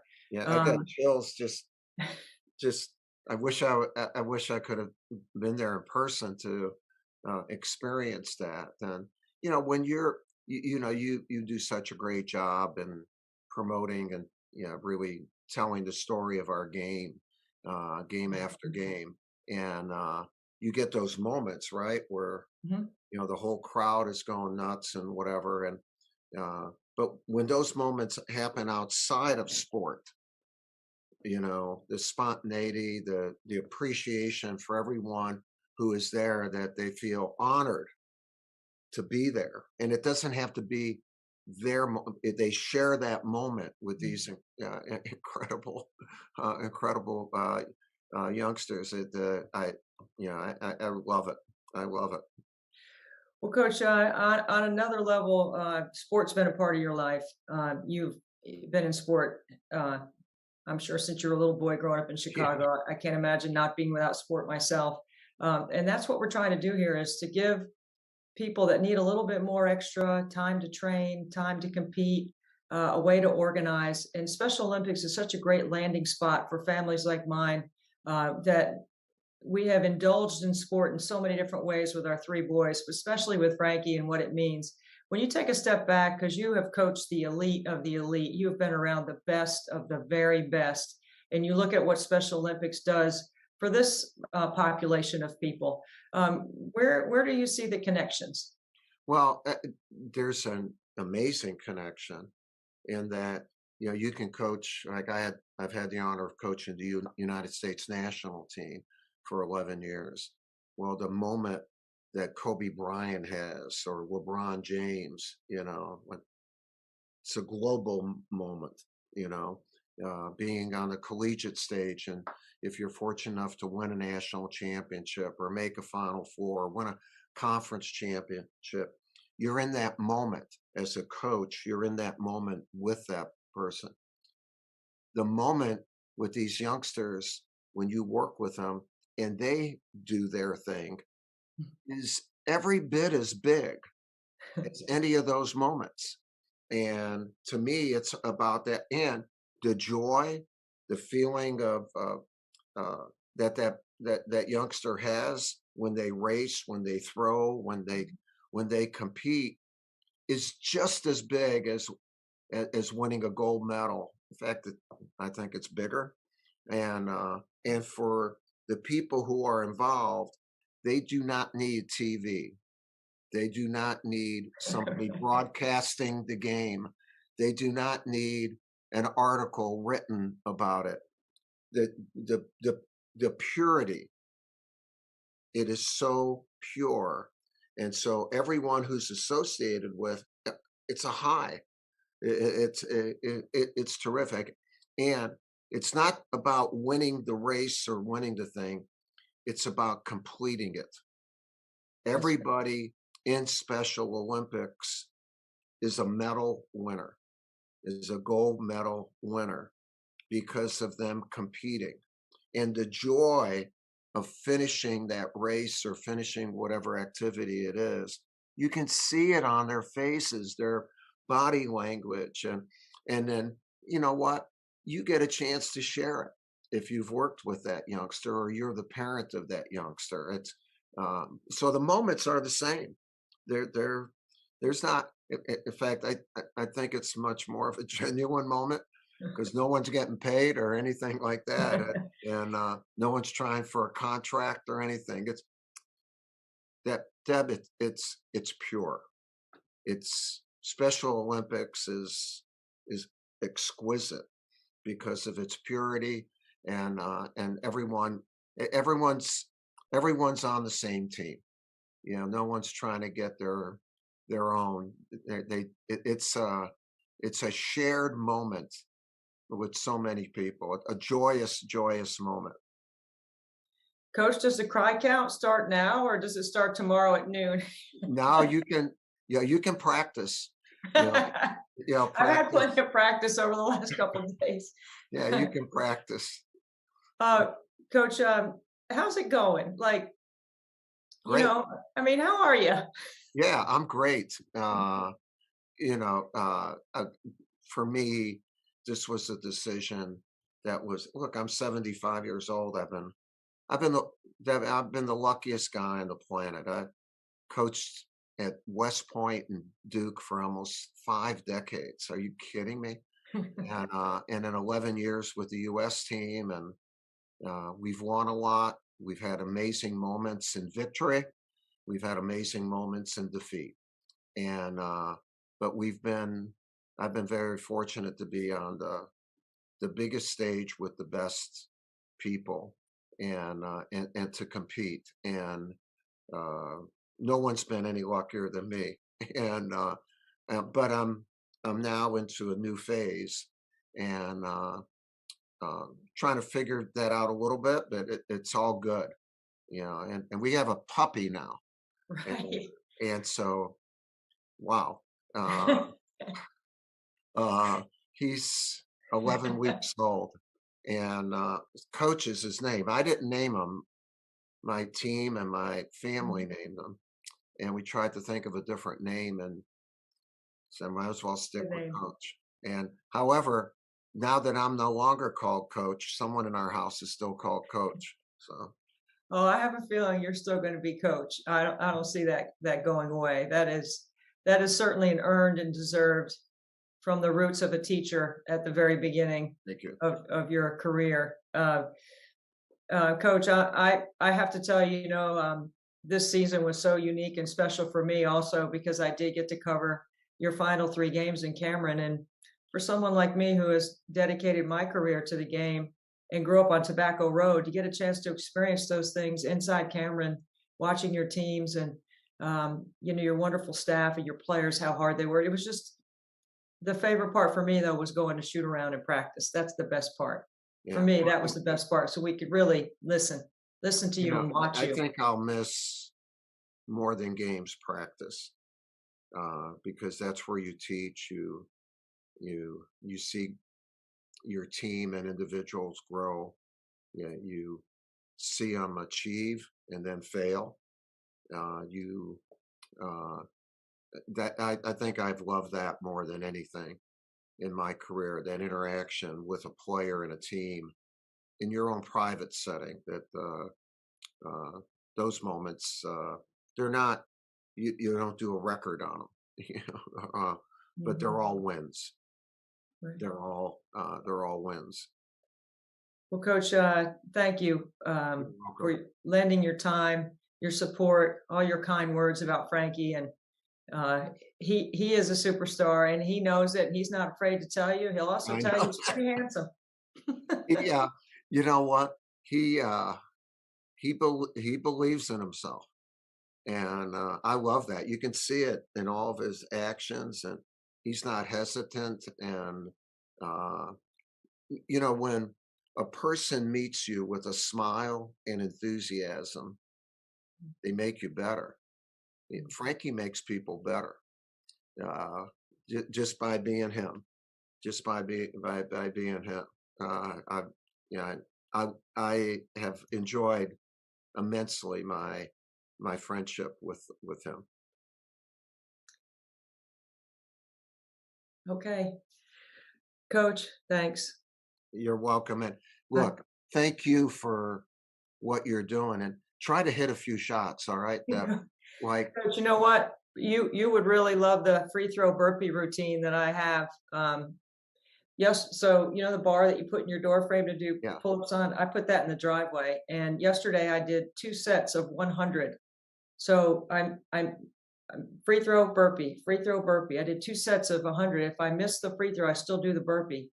And I shot over 90% doing that yesterday twice. So I hope my fitness is where it needs to be. That's the hardest part. It's not the muscle memory or the self-correct. It's the overall, and for me, I'm not 75, but I do get AARP mail. So the thing is, remember, your next shot is your first shot. Coach, you have a unique and interesting relationship with my son, Frankie, and it stems from inviting us to practice one day and you giving him a ball. And then we were able to introduce you a little bit to the Clemson Life program because he's a graduate of that. What's your impressions of when you think about Frankie and what he's been able to accomplish? Well, Frankie has a few things that I would like to see in every player that I coach. They would all be better if they had his enthusiasm. There's not a time that I've been with him where he has not been enthusiastic. He's easy to talk to. He communicates, and he shows that he has deep feelings. He's a very deep person, enthusiastic and happy. All right. Other than that, he's really a horrible kid. And he's willing to work, and he wants to get better. That's the what I just said. If every player did that, they'd all get better. They would all get better, and they would enjoy the journey of getting better, because they would want to be on the journey and wouldn't be forced to be on the journey. And so he's terrific. He's terrific, and I love seeing the relationship the two of you have. Well, thank you. It's 25 years of incredible work and joy, and I believe we've been chosen for this responsibility and this platform that the good Lord has given us to share with families like ours, and you're helping us do that. So thank you for that. Yeah, well, you guys have done it well, and seems like you're very proud of it and happy, and there's still a long journey ahead. As a result of doing it well for so long, it opens up ideas and goals that you wouldn't have if you didn't have the journey that you've had up to now. And that a lot of people don't understand. Yeah, keep going, man, and keep building on the good stuff that you've done up to now, and see the results of that. And it gives you confidence that there's more out there. You know, Coach, one of the things that when you have a child with special needs is you always want to put them in a position to succeed, right? Right. But just like with your players, but you also know that failure is a part of everyone's journey. So just because you have special needs doesn't mean that you don't experience the emotion of failing or making a mistake and learning from it. I think that's a misconception in our population, that, you know, you deal with a lot of guys that are used to coming in at the highest level, and then you put them in such rigorous positions to be able to fail so they can succeed. And I'm wondering where you learned that from. Well, I learned that mostly at West Point, but also from my parents. You know, that they're in order to learn something new, you're not going to look good learning it, or else you would have already known it. Mm-hmm. And so part of the process of becoming better is a certain amount of failure, not at the end, but getting knocked back while you're achieving something new. At West Point, we called it failure is not our destination. It's just a little bit part of the journey. And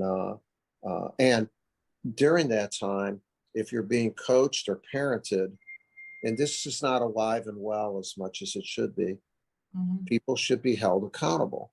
Like, you didn't do that right. Here's how you can do it. Like, if, you know, when he was in school, I'm sure if he got a B or a C, you didn't go into the teacher and say he should have gotten an A. Because if I'm the teacher, I would say, I didn't take the test. Frankie did. That's what he got. He got a C. Now I can help him get an A, but we won't be able to get an A unless we recognize how he got that C and that he got it. He was responsible for it. Because here's the cool thing. When you finally achieve it, that's your grade too. You know, it's not anyone else's. And you worked hard to get it. And it's called a process of improvement. And you know, and you do it different with every kid and every team, and how you communicate that. You still have to hold them accountable for it. Coach, I've been in your office, so I know what an incredible museum it is to your basketball legacy, all the things that you've accomplished. But there's a part of your office that I found to be really unique and interesting, and that is the nuns, the people that write you letters, the conversations that you have, the pictures behind your desk that are your part of your daily prayers. Really, really interesting. And I happen to know this woman named Marge from Millbrook, who wrote you a letter. She's, I think, 93 years old. She is now, yeah. And Marge wrote me, and I actually, I got thousands of letters, but some of them were handwritten, whatever. And I called a number of people, and I called Marge, and I said, Marge, this is Coach K. And she said, this is a trick. But it's not a trick. And I said, I just read your letter and saw your picture, and you made me feel good. And she said, Coach, you've made me feel good for 40 years. And I started getting a tear in my eye, and we wrote each other. So this is a cool story. This past Saturday, we had a Mother's Day ball, which our 12th annual Mother's Day ball, 500 people, and it raises money for Emily Krzyzewski Center, a nonprofit, helps about 2,000 kids a year in our area. And as a surprise, Marge's son works in the Triangle area. We didn't know that. Mm-hmm. He drove up to New York, and Marge was at the event. And I met her during the photo lines. And I actually, because I knew she was going to be there, I bought her a corsage and spent time with her. And then during my remarks during the event, I had her stand and be recognized. And it was, it's the full circle of actually putting a human being, not just a letter or a phone call. And what a great thing. What a great thing. I have a little 6 degrees of separation from Marge because I actually happen to know the family, and they are a wonderful family. And I heard about the story. I happened to be in the first and second round covering for CBS in Albany, and Marge lives in Millbrook, which it wasn't far. And she tried to get down to the floor. I missed seeing her, but I know that she's a huge fan of yours, and she's terrific. Amazing.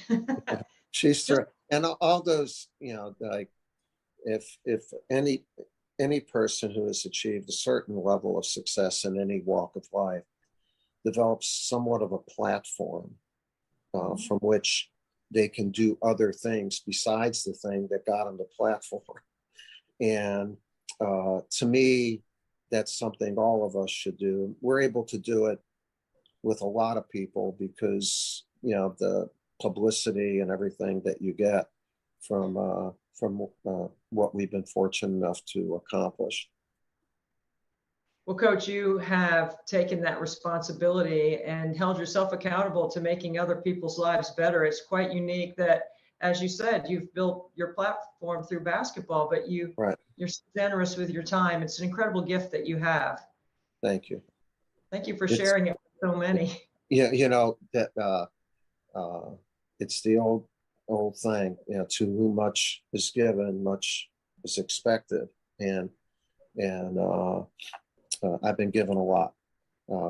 I've been a very, very lucky person to be surrounded by the talent, love, and support from players, family here at Duke, the people at Duke. And you don't get there alone. You don't get there. You got to be around. You have to be with really good people. Well, and thankfully, you're taking your platform to the NBA now. We're very excited about your new opportunity. It's great for basketball, and it's a unique position, and it's a unique setting for you. Not necessarily really unique for you because you've coached so many Olympians and so many NBA guys. But how's it going? I mean, like, what was the decision to make? What went into the decision to do this? Yeah, it's more of a, really kind of a volunteer role as an advisor. It's not about having a salary or whatever. It's just traveling. I want to stay involved at the highest level of basketball, and the NBA is the highest level. And so to be on Zooms with their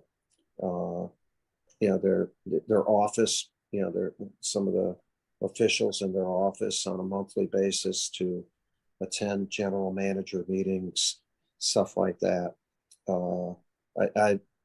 When I love the game, I want to keep contributing to the game, and they do it at the highest level. It's very difficult to continue to do it at the collegiate level because there are no avenues to do that. There really is no structure of leadership or whatever. And so it was frustrating for me when I coached for over 40 years, and it still remains frustrating for me. So, but the stuff I'll be doing with the NBA will be very interesting, and hopefully I can be of help to them. They're the best organization in the world, and I know them, and hopefully I can contribute in some way. Oh, without a doubt, Coach. There's no question. And I'm not going to take you down that path of the NCAA and the leadership situation and where college basketball is, because we don't want to talk about that here. We're talking about some good stuff. You know, we're talking about shooting free throws in the driveway in our 5th year, getting closer to $1 million. I know as an Army captain, you will appreciate this, that I'm going to persevere through the broken finger that I suffered in my training. But I am not letting it be an excuse or hold me back. I'm still expecting to complete the task and to hope raise a lot of awareness and some money for Special Olympics. Yeah. You're not lefty, are you? No, thankfully my guide hand just I can keep the ball. Hey, Yeah. no excuses. It's just your darn guide hand.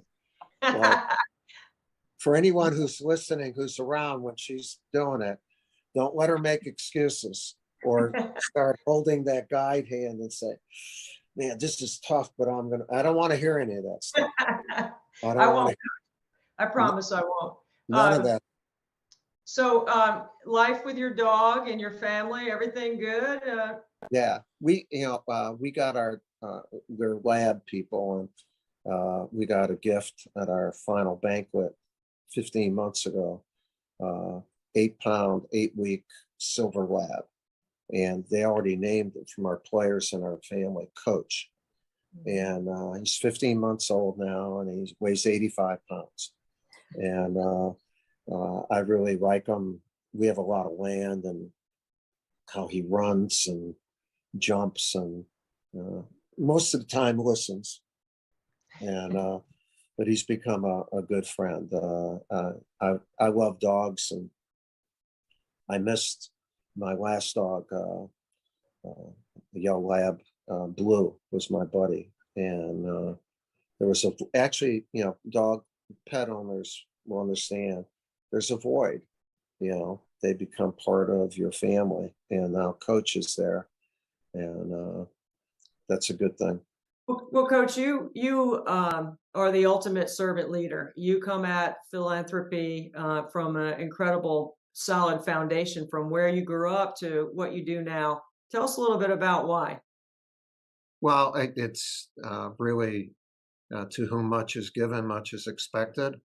And some of us have been luckier than others with opportunities, health-wise, people-wise, where success came. Success is never easy, but it comes sometimes easier to some people. For me, I've been surrounded by very talented people. My family was always about helping others. And now we have, not now, but for a while, we've had a good platform to be able to help causes. And I'm happy, to be a small part of this. Special Olympics. When you see Special Olympics and those youngsters going after it, they're all winners, in every race and every competition, and it's genuine. It's so genuine, and I know that the people who help in that regard benefit so greatly from seeing that type of effort and that type of purity. And for you guys to do this, to raise money for Special Olympics, but also awareness, I applaud you for doing it. Well, thank you, Coach. You're a big part of helping us do this. This is the premier interview on the live stream. I don't think we can get any better than Coach K, honestly. This is a thrill for me every year that you agree to do this. And I think that's a part of, the relationship building piece of, what we do in our jobs in college basketball. And for you, retirement has seemed to work out pretty well. You look great. I know you're coming off a little bit of a surgery from January. How are you feeling? Yeah, I'm good. I had an in-bone ankle replacement, and they had to realign my left foot. I now have most of my body parts given to me from medical people, 2 hips, 2 knees, and 1 ankle. I'm trying to save my right ankle. But now everything's good. I'm fortunate to be at a place that has amazing medical people that can help me. Debbie, when I spent my whole life working with youngsters. Now they were college, but they're still young, and you have too. And the joy you get from working with these young men and women is unbelievable. And I'm not sure if we give them more than they give us. By working with them, and that's the way I felt. And as a result, you stay young because you're always interacting with young, enthusiastic, hardworking, kids that want to have fun. And that's why I applaud you for this. I don't think as much as that's done for Special Olympics, more should be done. And I just hope this year, you can still hit a few free throws. I worry about you. Do you feel pressure? Do you? I know you're doing so many of them, but I guess the pressure to get them done that's a big thing, right? Yeah, I feel pressure to be in the best conditioning so that I can do it at a high level, so that I really believe when people see the percentage and they know. The only time I ever want anybody to know how old I am is when I'm in the driveway making free throws, because I think that helps us. I really do think it helps. And so that's a part of the motivation. So do I feel pressure? Yeah, I feel a little bit of pressure to do it at a high level. And now I've set a bar for myself that is really hard to reach each year. Yeah, I feel a little pressure, sure. But I think, isn't that the way we've always lived our careers? Like, that's something that I welcome. When I get to call a Duke men's basketball game, I feel a little more pressure than other games, but that's a good thing because it makes me better. It makes me sharper, makes me dig a little deeper. I think it helps us. How do you feel about pressure? Yeah, I remember what Kobe Bryant said about pressure. Pressure's an opportunity. At least in the competition that we're, fortunate enough to compete in. It's not the pressure of having an incurable disease, not having a job, not having, this is good pressure. This is really good pressure. And then when you get it, when you do it, you feel good. You feel good that you've done it, and you feel good that why you have done it. For me, Debbie, how and what you do is so important, but why you do it makes how and what a heck of a lot better. And why you're doing this, that's the motivation that you need. And you see the results. I mean, you guys have raised close to over $800,000 over the last 5 years, and if we can do a good job this year, we should hit that 7-figure mark. Yeah, it seems kind of crazy to even say it or when it comes out of my mouth. But the other thing too, Coach, is, there's no shortcut to doing this, right? When I'm in my driveway and I'm doing my free throw burpee routine, there's no cheating the process. Like, there's no shortcut, because then ultimately I'm not doing this for myself. I'm doing it for other people. And that's where the motivation comes from, right? To serve those that need help, or families like mine that I know the value of Special Olympics and how the money goes directly to help the athletes train and organize and compete and socialize. It's a really important part of the total well-being of people that are living with intellectual disability. Yeah. And, you have empathy for this. You've lived this. But you've also seen success, amazing success, because of the commitment you have had and the people around you have had. And you've gotten a lot back from what you've given. But when I think of you, I think of how you're motivated to do this, and because you've seen how it can work. How the happiness, the success that can happen as a result of helping youngsters who they need help, but they need guidance in that world that they're in. And you've dived right into that world your whole life, and you've been blessed, and so has your son. You know, he is he's a character. He is. He is, and a good character. I mean, he's and every time I've seen him, he's got a smile on his face. He's you talk about with Special Olympics attitude. You know, as a coach, it's the single biggest thing that a player can give you is a great attitude. And everyone who's been associated with Special Olympics, come on, tell me that all those kids share one common bond.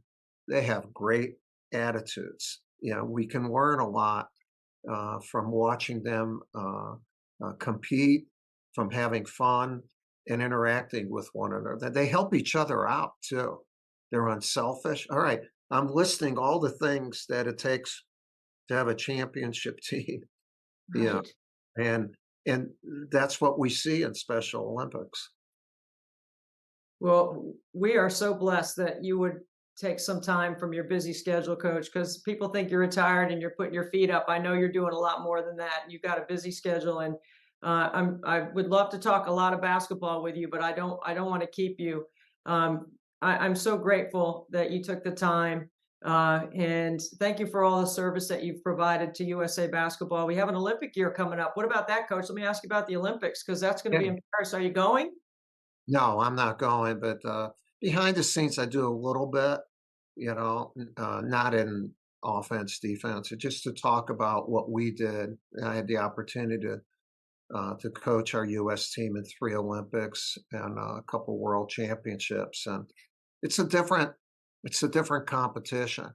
And a lot of people don't realize for the Olympics, there are only 12 teams that compete. You know, you have to earn the right. And the U.S. is one of 8 teams right now. There'll be 4 qualifiers before the Paris Olympics. And it's one and done once you get out of pool play. And that's a big thing for the NBA players to understand. You know, they go to these 7-game you know, playoffs where if you lose, you got another chance. If you lose in this, you don't have another chance. So it's the best. Paris will be unbelievable. Paris will be unbelievable. And hopefully our U.S. team, coached by Steve Kerr, will be unbelievable also. Well, I have no doubt. I know you're doing a little bit more behind the scenes than you're probably willing to share, just because who wouldn't want to take advantage of all of your experience and all the gold that you have won for our country, Coach. The last thing I want to ask you about, because I can't let you go without asking you about Clark. Caitlin Clark. Clarkonomics is what I call it. I know you had her on your radio show. It was an incredible interview. She's absolutely amazing. When you watch what has happened to basketball, especially on the women's side, and you getting to know her a little bit, what would you say about what Caitlin Clark's been able to do for basketball? Well, I'm a big proponent of the women's game. Actually, I think the men's game should be more like the women's game, because the women's game is as close to the international and WNBA game and we should all be playing the same game. And so to see its growth is unbelievable. Caitlin has been truly amazing, you know, and for her to handle, there have to be 3 of her sometimes when you see all the interviews, commercials, and all the things that she's on. But what a great representative. And she was terrific on my show. I think this is a moment where women's basketball, we have to keep building. Keep building. It's such a good game. They play more together than the men do. You know, there's not as although when you see Caitlin come down and shoot a 35-footer, you may not think that, but how exciting! And one last thing about her, in women's college basketball, I mean, there still is a transfer portal, but not like the men's game. And so Caitlin Clark became a hero in that Iowa Hawkeye community before she became a hero nationally. In other words, she was nurtured by a fan base that loved her. And most of the time, the young women stay for 4 years. And that's something the men's game doesn't have. And I think it's a big thing if we can keep that going for the women's game. And these heroes, these heroines, their communities hug them and cheer for them. And it's not just the young girls in the stands that watch, it's the young boys that watch. It's the youngsters that watch because they can see a continuity of growth and a continuity of support. She didn't just happen. She was always becoming. And that's a beautiful journey. And I think she's still going to be becoming. I think so too, Coach. I mean, I think she's just, she's on this incredible steep rise, right? And we've all enjoyed watching it. I know I've never seen anything like it. I played against Cheryl Miller in college, and I've covered all of them since. And it is amazing to watch what she's been able to do. And quite honestly, she's, 5'11", 6 foot, about 150 pounds. And when you watch her play, you think that she's some long athletic, she's fast and athletic, but she's not, her presence doesn't make you think that she's this dominant person. So I think it gives hope to all the players that you're talking about, these little boys and little girls that are probably in the driveway emulating what Caitlin is doing. And that's going to be good for basketball. You know what? She has what we were talking about for youngsters with Special Olympics. She has a great attitude. She has incredible enthusiasm. She plays with at least she warms up with a smile on her face. And she loves what she does. And she's totally into it. Okay, that's pretty darn good. And she's talented. So that's a great recipe.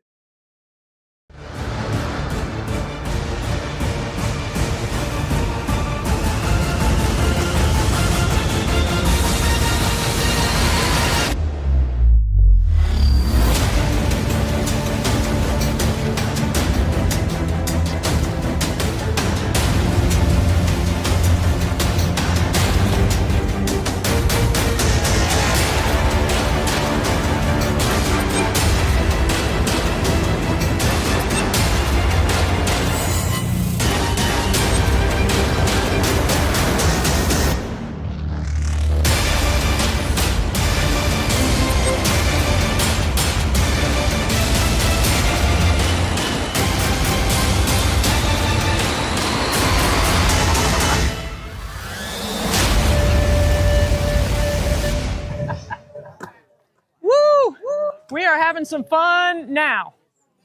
Well, we've been having fun. It's raining a little bit. Every time I get ready to shoot, just a few drops fall, but it's not dampening any of our, or going to dampen any of our, did I say that right? Yeah. Yeah. Well, I know there's some English majors around here, so I just want to make sure I get it right. Coach K, thank you once again for donating your time. Every year when we ask, you're so generous. I've been so lucky to cover him as a college coach at Duke. And one of the highlights of my career is calling Coach K's last 3 home games in Cameron, including the Duke-Carolina game, which I called with my buddies Mark Packer and Wes Durham. And if you follow ACC basketball in any way, and you know the history of ACC basketball, Mark Packer is Billy Packer's son. Wes Durham is Woody Durham's son. And I grew up listening to both of those gentlemen, learning from them in my own career. And to sit in the top of Cameron and call a Duke-Carolina game, looking to my left and seeing Wes, who looks just like his dad, Woody, and to my right, Mark, who looks just like his dad, Billy. It's one of the great moments in my basketball career to be able to do that. So anyway, thank you, Coach K. I always say it proves that Duke and NC State can get along. All right, so we're at the third 100. All right, we ready, Sandy? Yeah, I think we're good. Okay.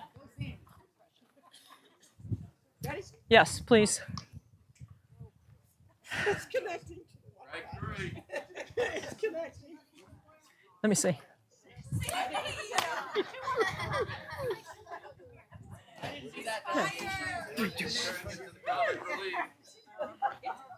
Sandy. Sandy's the best. Nobody picking on Sandy. 1.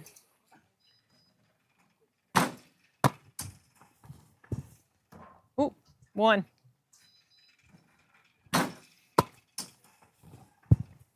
2.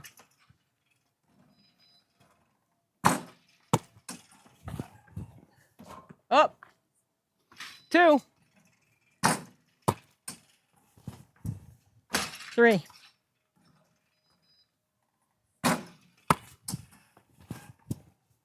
4.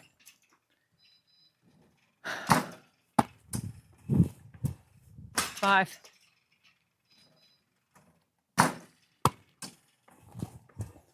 6.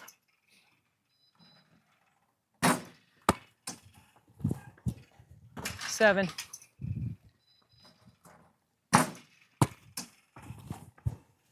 8.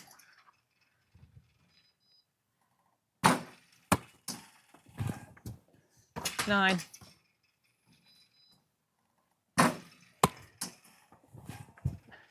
10.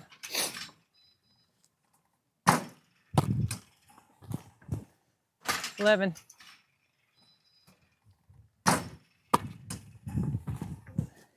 12.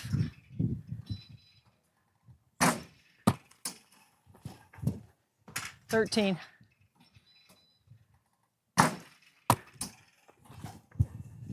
14.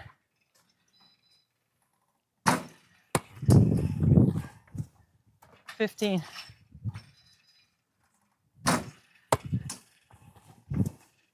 16.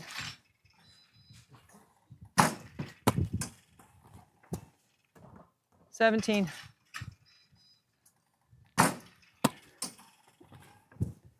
18.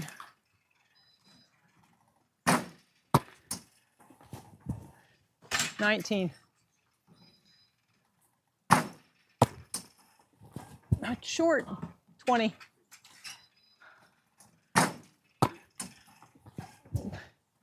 20.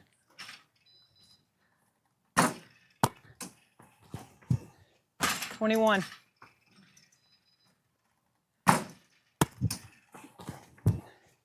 22.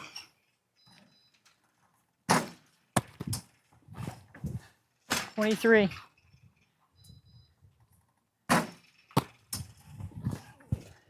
24.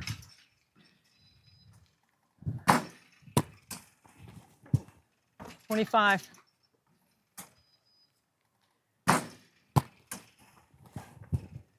26.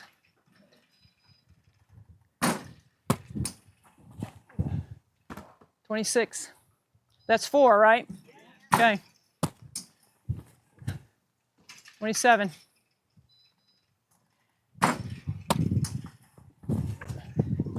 27.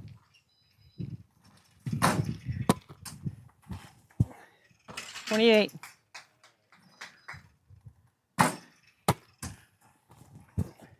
29.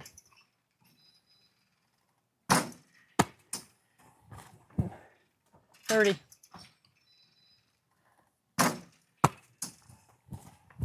31.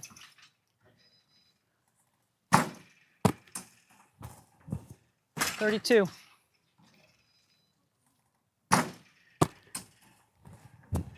33.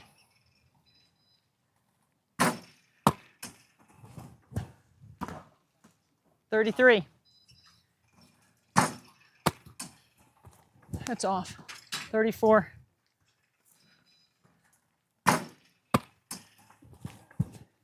35.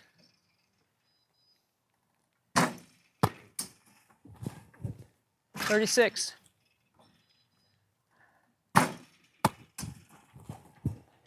37.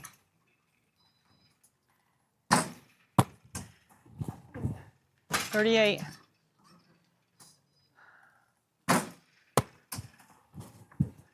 39.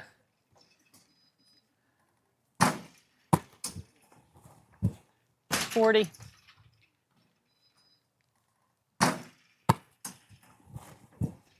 41.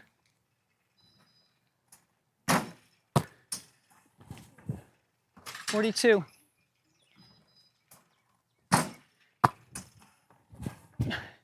43.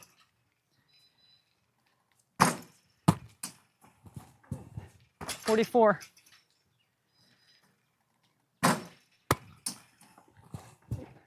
45.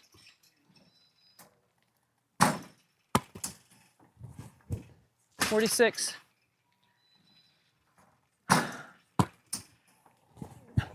47.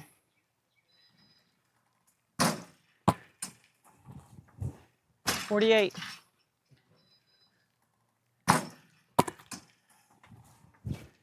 49.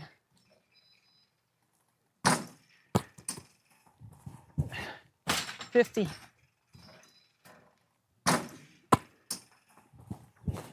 51.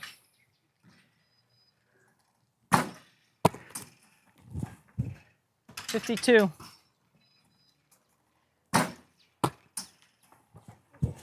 53.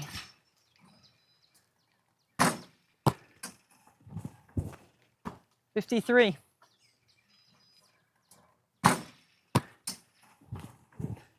54.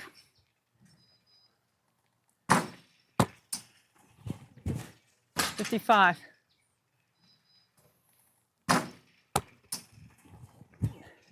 56.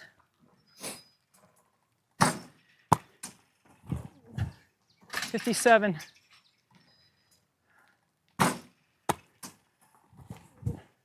58.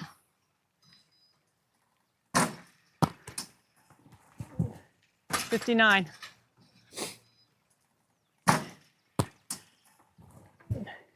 60.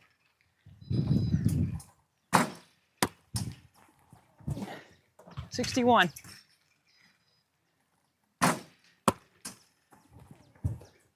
62.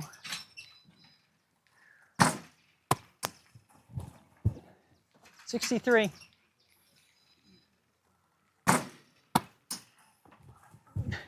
64.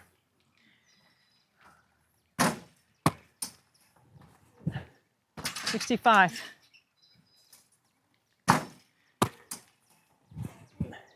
66.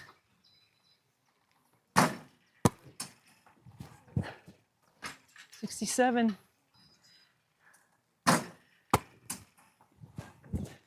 68.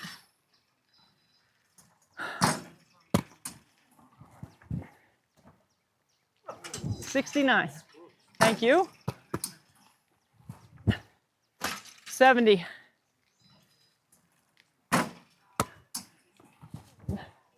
71.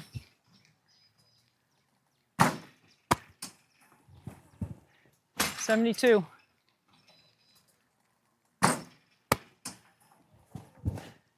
73.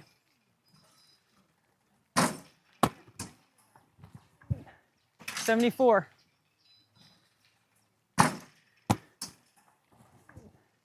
75.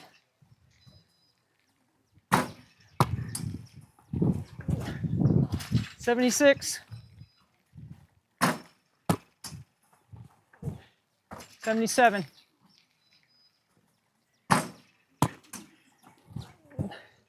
78. Ah, 78.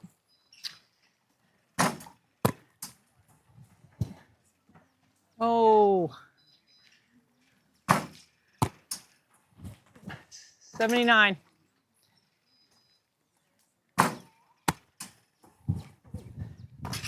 80.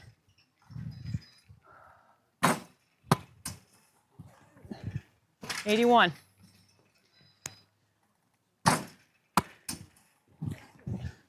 82.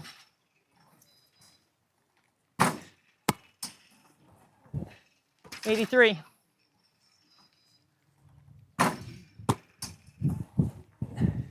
84.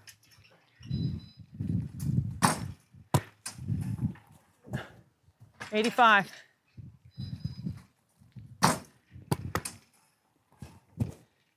86.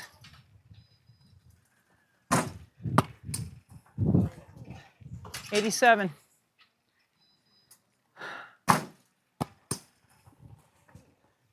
88.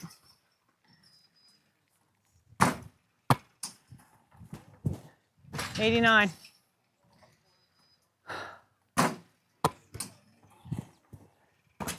90.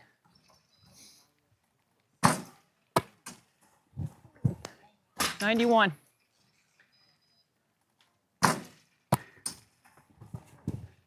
92.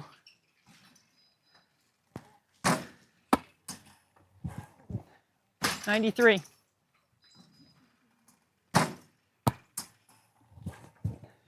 94.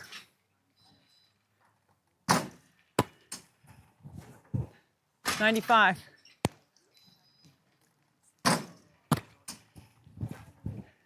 96.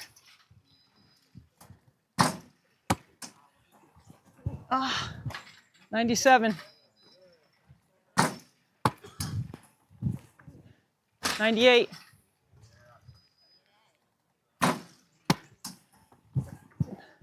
99.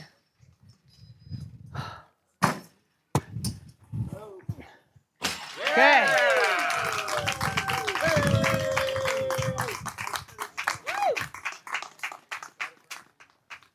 How many? Here. Hold this. How many we miss? Oh, just made it for the Gibbs. So I want to introduce my good friend Josh Tolman. Josh, we don't know how many people are actually watching on the live stream, but it's a fun way to interview friends. And Good. Dad's holding the umbrella behind us here. Josh is a new friend of mine, and he's a great friend. We've instantly became fast friends based on the way our introduction took place in Cameron. And that's all I'm going to say about that right now. Right? For sure. We don't want to go too far. Keep it However, family-friendly. Josh is already responsible for over $18,000 that's already counted inside 24 hours, nothing but net. So he has been an incredible friend, supporter, and invested in our causes, including NC State's Elevate program, 321 Coffee, and he's done a lot in the philanthropic world to help others, not just us.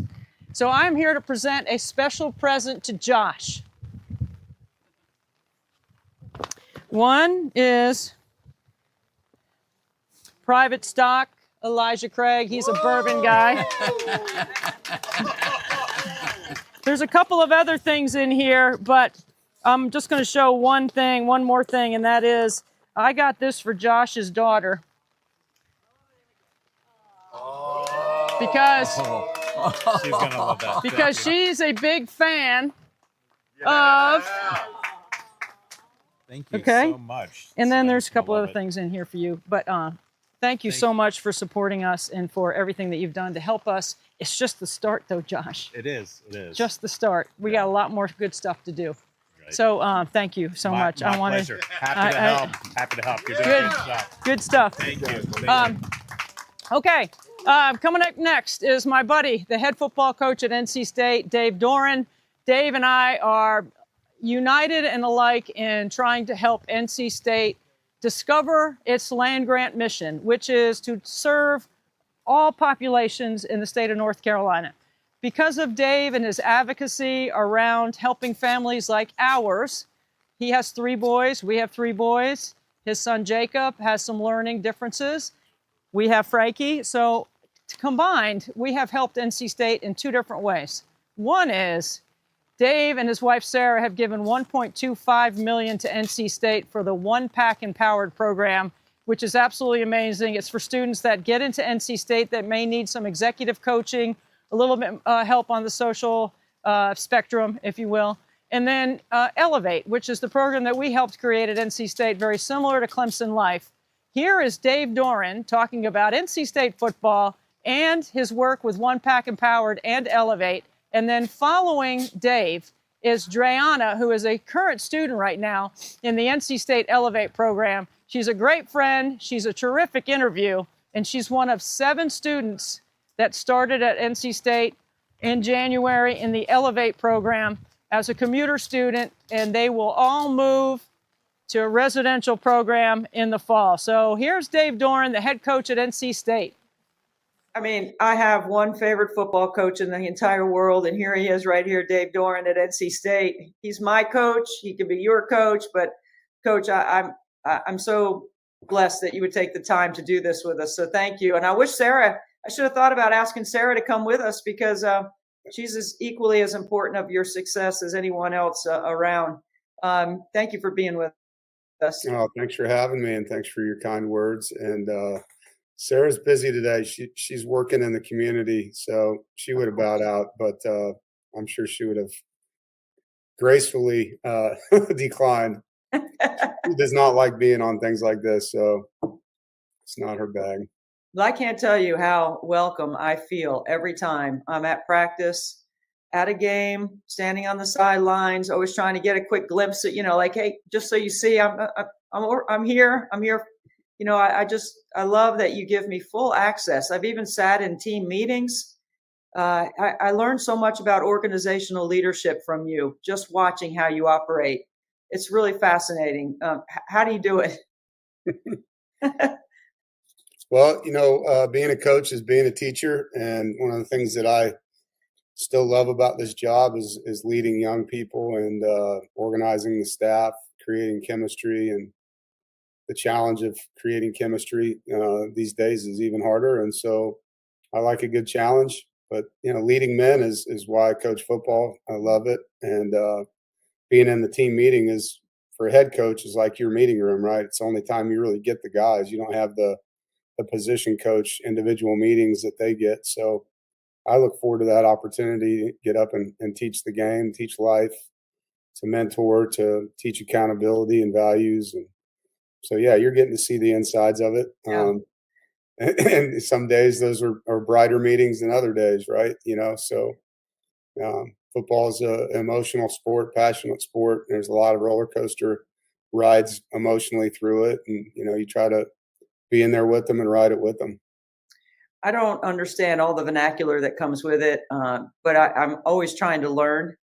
But I'm fascinated by the communication through body language, right? The way you speak, how you approach different topics with your team, how they respond to you. I mean, it's an all-in experience. Like everybody's paying attention. It's really cool how you can galvanize all those guys for a common cause. You said there's some new challenges, right, with chemistry. How have you been able to adapt? Yeah, you learn by doing. I think the portal has become a resource for positional need on rosters, and some people use it more than others. I feel like there's some years we've really hit the jackpot in the portal. We've gotten the right guys that fit the needs, fit the culture of the team. Their DNA is the same as our DNA when it comes to work ethic and how we look at being on a team and being a good teammate. And then there's been times where we failed, and brought a guy in that just didn't fit. And it was a tough experience for both parties, And so I think how you recruit these guys and how much, legwork goes into it, how much you try to find out, how many is too many. In our case, I feel like we're still building our football team through high school players and developing them and allowing them to spend time here and grow up as young people. And, the longer you're at a place, the more that place means to you, in my opinion. And their blood is in the bricks, I say, when they're here for a while, it's their university, it's their school. And so I still believe in that as how we build our team. But with, the increased, loss of talent that you have at times, when players leave your team, you have to be able to replace it as well so that you're competitive. So it's been a learning process. For me, it's just about being open to change. You have to accept the fact that sports has changed. College sports has changed more in the last 5 years than the last 50. And if you want to be successful, you have to be open to that, and you have to be willing to admit when you're wrong and, hey, we screwed this one up. Let's learn from it. Let's try to do it better the next time, and have a staff that, gets their ego out of it and wants what's best for the program when they're recruiting. And so, it's been a process, Debbie, and we're still learning. We're still trying to get better. This year, I feel like we've been a lot better than we were the year before because of, the success and the failure that we had in it. I often look at the landscape of college sports and I think about people that bounce from one place to another and never really dig their roots in and what they're going to feel like 20 years from now when, like you said, the blood is in the bricks. Like they're going to be able to come back to NC State and know this is their home. They're going to be welcomed back to NC State. Anybody that played, that really dug in and competed. And I know from knowing you, if you work hard and you go to class and you're a good community citizen, then you're going to have success at NC State because you're going to prepare them for everything they need on and off the field. It seems like it's such a simple formula, but why is it so hard to sell today? I think greed. I think obviously in the business world, it's been present forever and since time began, and now it's made its way into the locker rooms of college sports. And so, people are always looking for the next thing, the next best thing. And that's human nature, I think. For me, there's been plenty of opportunities to leave here as a coach. And I just look at the value of not moving my family, the value of where I live, how well I fit in this town, how well I fit in at this university. And there's value in that. I think some people think of value as dollar signs, and don't get me wrong, that does matter. But there's also value that you can't buy, in quality of life, and your personal happiness and your wife's happiness, your son's happiness, your daughter's happiness, And so for us, we made those decisions, years ago when we had those opportunities, just, let's just stay put. Let's stay here and see what we can do, and try to make this our program, try to make it a legacy program for us and embed ourselves in the community, embed ourselves at the university and the educational side with the program we started. And so, have a place that we can say we made a difference. That was our path. And we try to teach that, to these guys now, and that word value gets thrown around a lot now in recruiting through these agents. Hey, you're not valued enough, and they're talking about dollar signs when they say that. And it's easy when you're 53 to explain to them that money doesn't make you happy, and in some cases it makes you pretty unhappy. The happiest I've been as a coach, oddly enough, is some of the jobs where I had the least amount of money. At Montana, I was making $12,000 a year my first year, and we went to the national championship and had so much fun, coaching that year. And I'm still close with those players. And so, the value I think about is, the value you have to the Creator, to your, to God, the value you have to your spouse, the value you have to your friends, your family, and obviously as coaches to our players and our community. And those are things that a bigger bank account doesn't get you.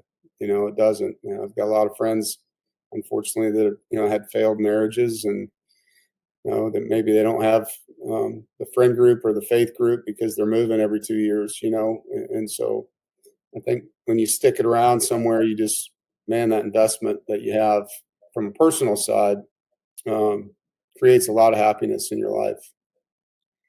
All you have to do is spend 10 minutes with you, Dave, to see all the things you just described about your faith and your family. It's all over you because it's who you are. It's transparent. And it's transparent in the meeting room or on the field. I see it when I watch you in different aspects of your job. You have a lot of responsibility. And I love that you start with your guys first, your family, but also your players. Those guys are lucky to be at NC State to play for you and to know that they have all the resource to be successful and that they have somebody who inherently will care about them long term, like your Montana guys. I mean, not all players can say that today. And I think that's a real miss for our future leaders, is to be around people that you know are going to make you better. Now, the tough love comes with it. There's no question about it.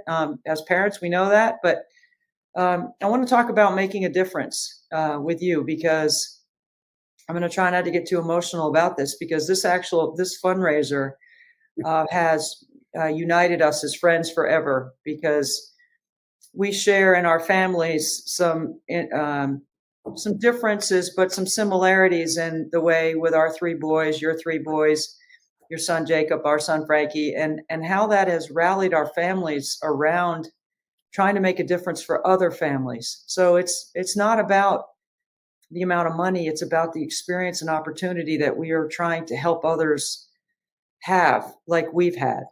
And Sarah is a big part, your wife, of One Pack Empowered, your $1.25 million donation to NC State to create that program. Let's talk about that a little bit before we jump into Elevate, because I want everyone to know what our roles together have been in creating this for NC State. Yeah, it's been a journey, being a part of Jacob's journey from his diagnosis, when he was young, to the IEP landscape of raising a young man, going to those meetings and hearing, people talk about what he can do, what he can't do, what we should do to, give him a chance in life. And the whole time, just, probably one of my biggest regrets is I was too trusting in the process that, hey, these are the educators, they're trained to do this. Not that they failed our son, but I think the system failed a lot of people in that space, because they were trained to do what they do. And, as parents, sometimes we can do too much, and the helicopter parent thing is something I try not to be. But, as Jacob started to be able to advocate for what he wanted, we realized that there's not enough help in this space for people that want more than they're telling them they can have. And along the way, we started to find those people that actually do that, that donate their time, that have created programs along the way. And when you find individuals like we found at Lewisburg College in the Learning Partners program, it changed his life. And I was just like, this is a godsend, to have someone.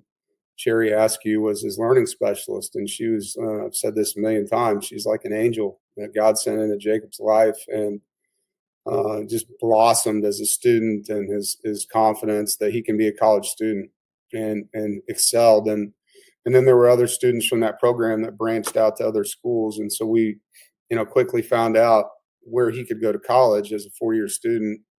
In Appalachian State is where he ended up. And they have a program there, the As You Are program, that, again, just phenomenal people there that have helped Jacob and become now a grad student at Appalachian State. He's got 1 semester left after he finished his finals this week. And so, that journey brought us into the fundraising part of it, because App State needs to privately raise money to keep their program afloat. And they asked us to be a donor in that program, which we did. And then I just, turned to Sarah and said, you know what, it stinks that we're not donating to our own university to have this program.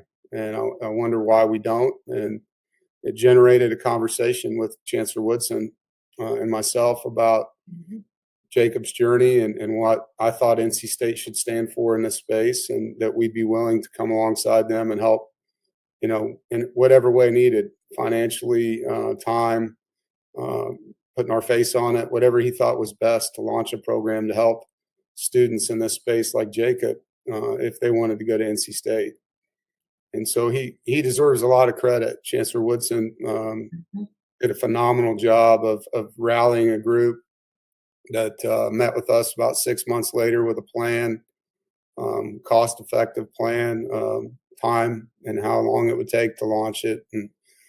And then we came up with the dollar figure that we felt like we could handle, and that would make this program work for 5 years, with the hope that it would then be a program they couldn't let go at NC State, and would either fund it themselves or find additional donors to keep it going. And we're now up to 42 students in the program, and it's gone from 15 to 30 to 42, and now there's a wait list. And it's really successful. I mean, the gentleman running it, Sidney Fletcher, is really good, and he's done a great job hiring staff. The support team around him at DASA has done a great job supporting him, and they have a tremendous space for the students to be there and study and get mentored and have a safe place where they can be advocated for and know that people are in their corner and that they can ask questions and get solutions.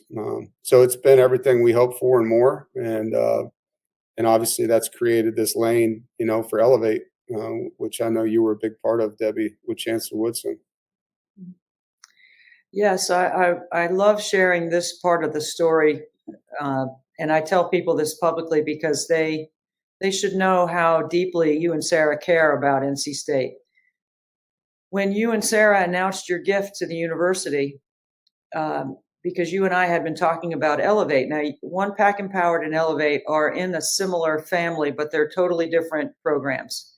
One Pack Empowered is for students that need some executive coaching that might be high functioning on the autism spectrum, maybe diagnosed or undiagnosed, but just need some help with social skills or building resumes. I hope I'm describing that correctly, because Elevate is for students with intellectual disability that want a post-secondary educational college experience like what my son Frankie had at Clemson.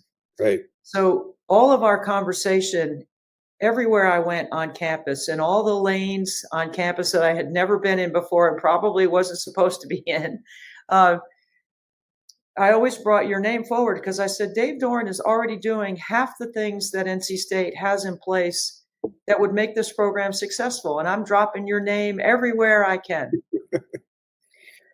After that was well received. It was very well received because they knew that I was in, that you and I were, connected on we're going to make this happen. 15 minutes. It's the largest university in the state. It's also has the largest alumni network in the state. Yes. And what we found out in our research was there was already 500 plus students at NC State, either on the spectrum or that had learning needs, whether they were social or functioning.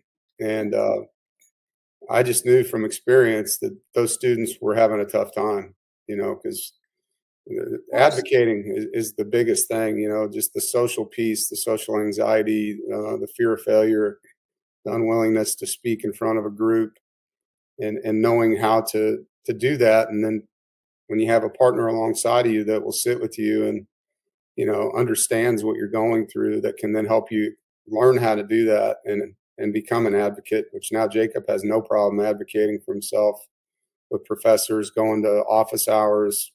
He knows when he needs help. He knows how to get help. He knows when to do it. And it's changed his life, because before he would have just hid and not put himself in a position to, hey, I don't understand what you're saying, So, this program is changing lives. And the coolest part about these things, when you start them, you're helping people, obviously, but the information we get back from families who have 8-year-old children who are on the spectrum, and now their sons, because they're state fans, or their daughters, know that they can go to their parents' school, and they grew up, with Mr. and Mrs. Wolf posters on the wall, and they want to go to NC State, and now they know they can. It creates hope in their lives. And that's the thing that, when Jacob was making his decisions to be a college student, there wasn't any hope. There wasn't programs that were advertised that you could find. And it was really difficult to even get a yes. Like, yeah, have your son apply. Like, it was more of, hey, he's going to be like everybody else. And like, well, he's not like everybody else. He's going to need a little assistance. And so, just creating hope in lives and hearing the parents' testimonials of their students that are here and how successful they are, and know that we brought that lane of opportunity to them has been really fun for us. 15 minutes after the announcement that NC State put out on you and Sarah's gift to the university, my phone was blowing up. That people were texting me, did you know Dave Doran was going to give over $1 million to NC State? And I was like, what? No, I didn't know that. And then 15 minutes after that, I get a text from you. And it was, Debbie, doesn't change what you and I have talked about for Elevate. This is something Sarah and I wanted to do for families like ours. We're still all in on helping create a program for my son, a program like my son, for families like mine. Right. And I was like, what a first class move. Yeah, because of all the conversations that we had, and then for you to think about me at the time that you're celebrating this incredible, impactful gift to the university. It's first class. It's like one of the first class things about Elevate that I like to share, because people need to know how invested you are in helping families. And, my pitch to Chancellor Woodson was pretty simple. NC State's a land grant university. The mission is to serve the population of the state. We're not doing it. We have think and do all over campus. We're not doing it. We need to do it. And you're right about him and his leadership, because I think this is a big part of his legacy. One Pack Empowered and Elevate, and forever across the state. We know the ripple effect, like you said, about an 8-year-old. It's going to change the way guidance counselors deliver information to families. It's going to require preparation at the high school and middle school levels that are different than they've had to prepare before. It's going to impact every single state or federal program that is in North Carolina to allow students and families like ours to have that hope and to believe that they can and have that experience. The final exams, as you mentioned, are happening around campus, and the 7 Elevate students that are commuter students just finished their final exams on Friday. And I happened to speak to Dreana, one of the, because they become fast friends, right? I mean, Dreana texts me and it's a final exam. And, I just was so emotional thinking those kids just finished their first semester of college, and no one ever thought they'd ever be able to go to NC State. But I asked her what was one of the highlights of being in Elevate for the semester. Loves her classes, loves being on campus, and Dave Doran coming to give us a T-shirt and pair of shoes. They loved that you showed up in March for that big event to have the grand opening or the celebration of the program. Unfortunately, I couldn't be there for March Madness reasons, but she said that was one of the highlights. They loved it. They can't wait to tailgate, go to football games, move into the dorms in August. It's crazy good. Like, it's just so amazing. Yeah, it was a fun event. We were right in the middle of spring football, so I sprinted from practice. I was still in my coaching gear, but it was nice to be there. And obviously, because of Victory Day and what we do at Gigi's Playhouse, I've gotten to know some of the students that are in the Elevate because they're part of that. A couple of them came up to me asking when Victory Day was again because they want to do it. And so, yeah, it's cool. I mean, they're part of our program here. If you come here on a Friday in season, we'll have several members of Gigi's Playhouse from the community there handing out candy or whatever to the guys leaving the field. And Sam Henning we've hired in our building and dining services, and Anna. And so, it's a day-to-day thing for our student athletes in football, at least, to integrate and be a part of that community with them and make them feel part of our community. And I think it's as good as it gets when you see those smiles. For me, it's awesome. And we think we're having a bad day, and you turn around and all the things they're dealing with, and they're the happiest group of people you've ever met. They're smiling and laughing, cracking jokes, and I just love it. I mean, I love seeing them, having them around, and their enthusiasm for life is infectious. And so it's great partnering with, whoever we can. But, for me to show up to something for 5 minutes, knowing that it has an impact like that is good to hear, because sometimes when you're in your own skin, you don't think like that. You got so many things to do, and, the impact, obviously when you're in your own skin, and same thing for you, you walk into a room, everybody's excited to see you, and you don't realize that until you get there sometimes. So it's good to hear that, I was able to bring some joy over there that day. They were having fun, man. They were eating ice cream, and there was a lot of laughter. People were showing me how cool their shoes were and all that. It's great. Yeah. They're great. They're fun to hang out with. I swear people just don't know. It's really pretty simple. It's not that hard. Giving your football team an opportunity to experience just that giving heart, like just a few minutes, just to walk past them and to know that, giving is a skill. You have no idea how it's going to impact your guys moving forward. And, you know, we always think as parents, it's always about our kids. It's really not always about our kids. It's about everyone else and their experience and how they consume and how they see the world. When you see the world through our eyes as parents with kids with special abilities versus, you know, all kids have special abilities to me. I mean, you are focused. I will say that because I did come to practice and you were in the middle of the field and I had something to give you. It was an award that you and Sarah had received from the National Down Syndrome Congress. And this is how you are, Dave. This is how we are. I mean, like, I don't know if I could ever do this anywhere else. I literally ran out on the field while you were in the middle of practice, showed you the award and talked to you for a minute and then sprinted back off. But I don't know if there's anywhere else in the world I'd be able to do that and get away with it. It was really, I was like, yeah, just run out there and see Dave in the middle of practice, show him this award. And I'm so grateful for your time today. I'm grateful for how you represent. I'm grateful for what you've done in the special needs community. I'm so overwhelmed for NC State. It's such an important thing for our university. Well, I appreciate it. I'm just glad, you know, that both of us are able to help this community in our ways and create hope and show service. You know, I think it's such a great thing for all people to understand the value and giving things back to the community that you call home and helping those in the community have a better chance for success and to know that there's people there helping them. You know, I think there's so much obstacle and there's so many no's. There's so many people labeling and telling people what they can't do. And they have people out there like us and others that are helping in these causes saying that's not true.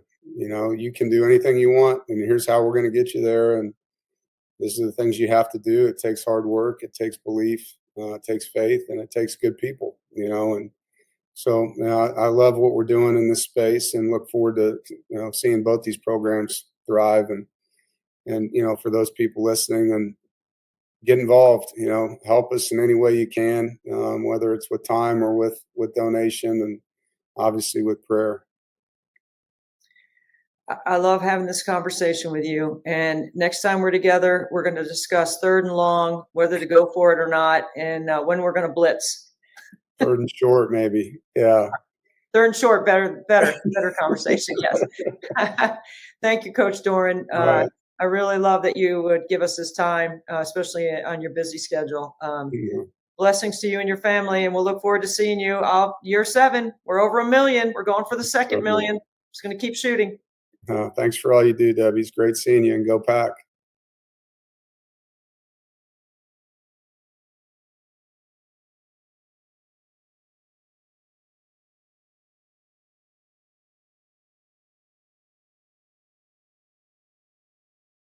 Welcome to 24 Hours Nothing But Net live stream. We are pleased to be joined with my new friend, Dreana Grunau. Dre, Hey, guys. thank you. So great to be with you. Thank you so much. Now, I love our story about how we became friends because you are in the first class of students at Elevate at NC State. How'd your first semester go? Really good, actually. I actually done my first exam today.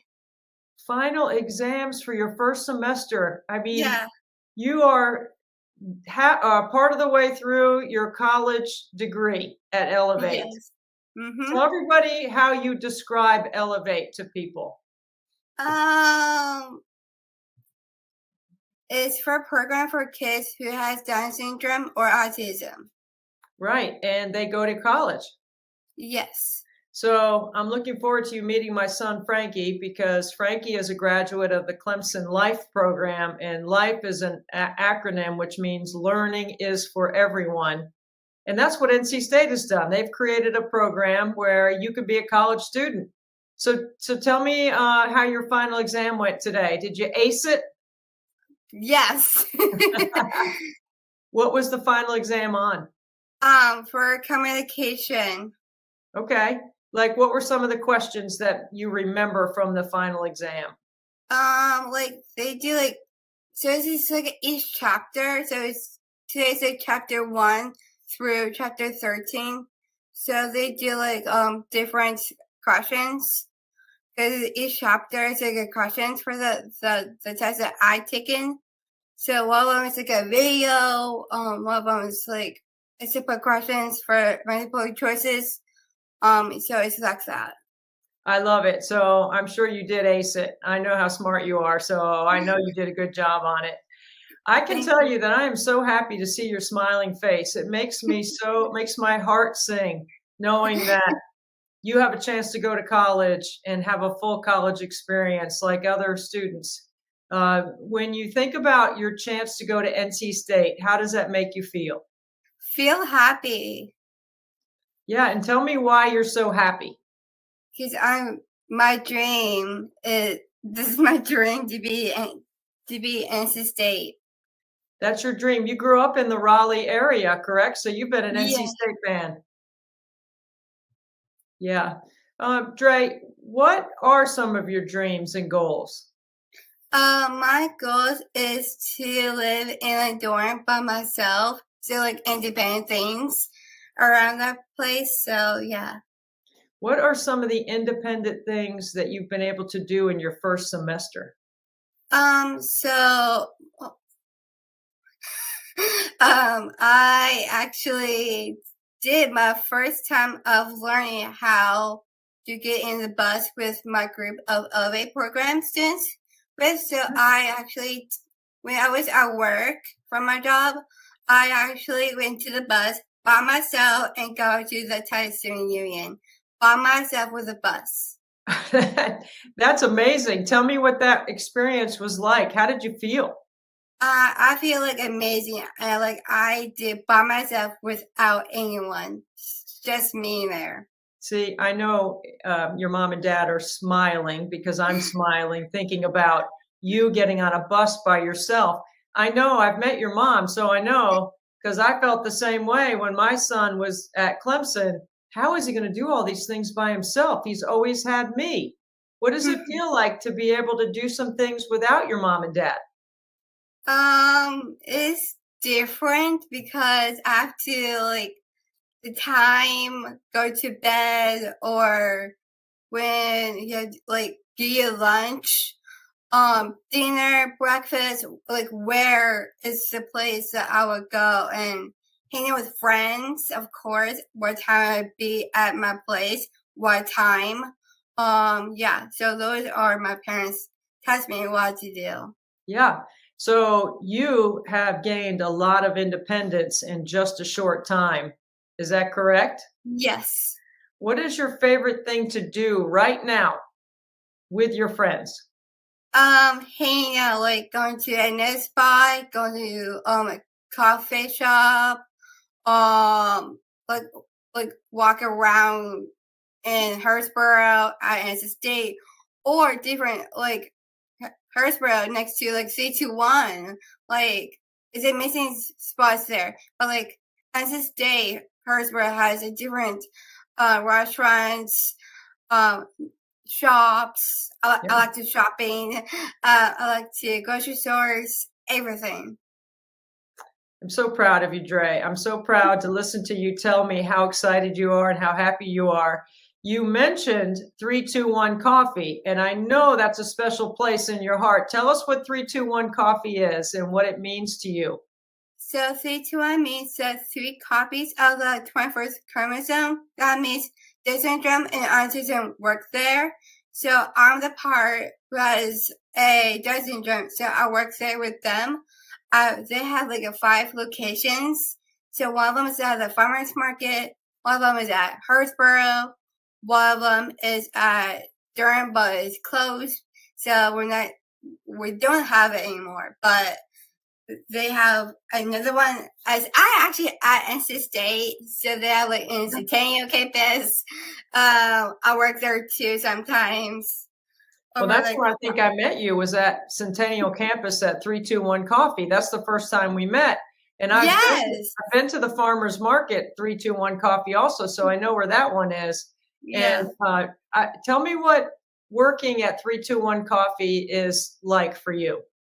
For me, I like to make lattes, or I like to like doing cashier, what like talking to the customers what they like on their lattes, like flavors, milk, everything. I like to talk to them about what they did this morning, the afternoon. I told them what they're doing that day. Sometimes I do writing cups because the farmers market is hard than other locations. Because the farmers market is writing cups, but different location does not do that. So it's only the farmers market does writing cups. Well, now that you know how to ride the bus, you could probably work any place at 321 Coffee, right? Yes, so my boss who does scheduling, she does different locations for me. Like one of them's at the farmers market. They need me if they need someone at Harrisboro, me, Centennial, me. The other ones at the company, like Reliance has me. So You know what? I think Lindsay Regg, who is our friend, who is one of your bosses, I think she's going to be working for you one day. I think you're going to be the boss at 321 Coffee. yeah, probably. I think you will be. So working, going to school is what all college students do, right? They have a Yes. job, they study, they have a chance to do what college kids get to do. Mm-hmm. You've been able to experience a lot of fun things in your first year. What is some of the things that you've experienced in your first semester that you've really liked? For classes, you mean? Yeah, sure. So for mine, it's like communication, because that communication connects to business, because I'm the manager of business. So I want to do that. Next semester, I'm taking business. So that's continue my major of business and taking that business into a manager site. That's amazing. Just that whole conversation just makes me smile. I'm so proud of you. I know you're making good grades. Now, let's talk about moving into the dorms in the fall, because you are going to be living in the dorms on campus starting in August when the next semester starts. What are you excited about? I'm so excited of like living by myself actually, but I need to find out who my roommate is, or I need to find out who's my roommates, because my sister did the same thing. So I want to do the same thing. Did your sister go to NC State? No, UNC. Oh, how do you do that at home? How do you do NC State and the Tar Heels? So someone gave us a flyer, and they gave us a house divided flag. So they gave us one was at NC State, like the bottom of it, and then UNC is the top of it. So I have a flag like that at my house that I'll show you when you come for 24 hours at net. But it has Clemson on one half and South Carolina on the other half, because we have a house divided too. Oh my God, that's so cute. Yeah, it's really fun. What are you excited about living independently? What, your mom and dad have helped you to this point, and now you're sort of spreading your wings, right? You're learning new things, you're meeting new people, and you're doing all of this without your mom and dad right next to you. That's got to be pretty exciting too. Not that you don't want to hang out with them. Of course, you'd love to hang out with them, because I've hung out with your mom. She's pretty cool, right? Yeah, she's pretty cool sometimes.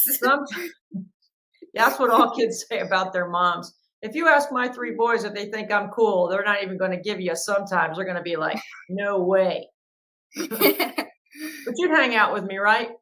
Yes, I will hang out with you too. Yeah, I know you will. Like, all right, so your go mom ahead. will hang out with me too, won't she? Yes, she will be. Yes. So what are you excited about living in the dorms, separate from your parents? Like if I move in August, it would be like so sad that I'm leaving my parents. But at the same time, I'm happy to by myself living in dorm, and it's an amazing thing ever. And this is actually a dream come true for me. I know it is. And it's a dream come true for me too, to watch you have this experience, especially watching you have this experience with your mom and dad.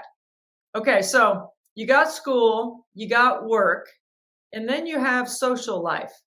And in college, social life is much different when you live on campus than when you live at home, isn't it? Yes. We're going to find out, aren't we? Yes. What are you looking forward to about social life? Watching games like basketball, football, like every sport that I watch with my dad, I watch them. And I want to be in person to watch at NC State. Like basketball, I went to with my grandparents, and I watched the women's. I went to the softball. I went to a softball game with my parents because the reason is I went to the softball game is that my friend plays for ECU, so I watched her play. So yeah. So are you going to tailgate at football games in the fall? Probably. I promise I will go. Can I tailgate with you? Yes.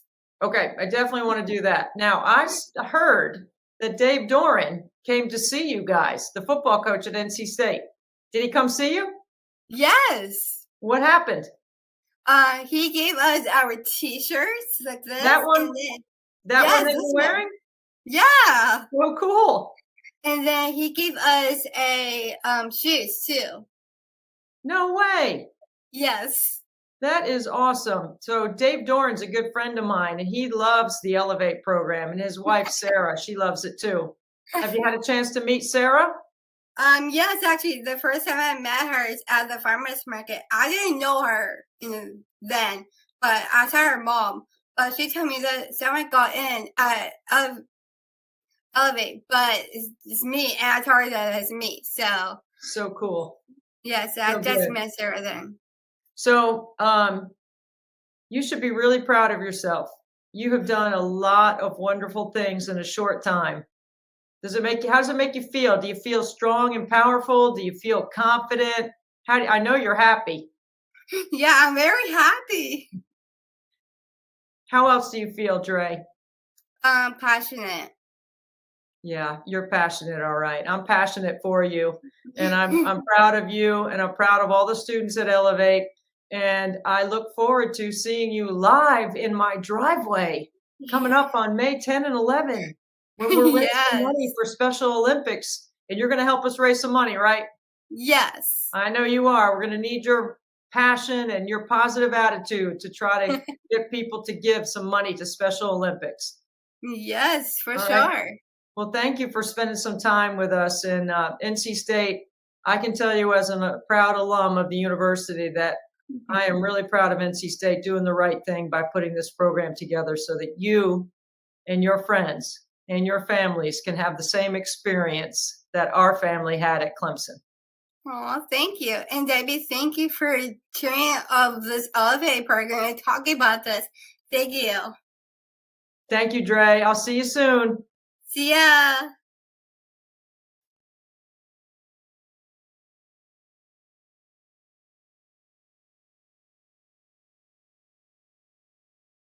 There are some iconic names in the world. Cher, LeBron, Steph, Jack, Kobe, and then we got Tank.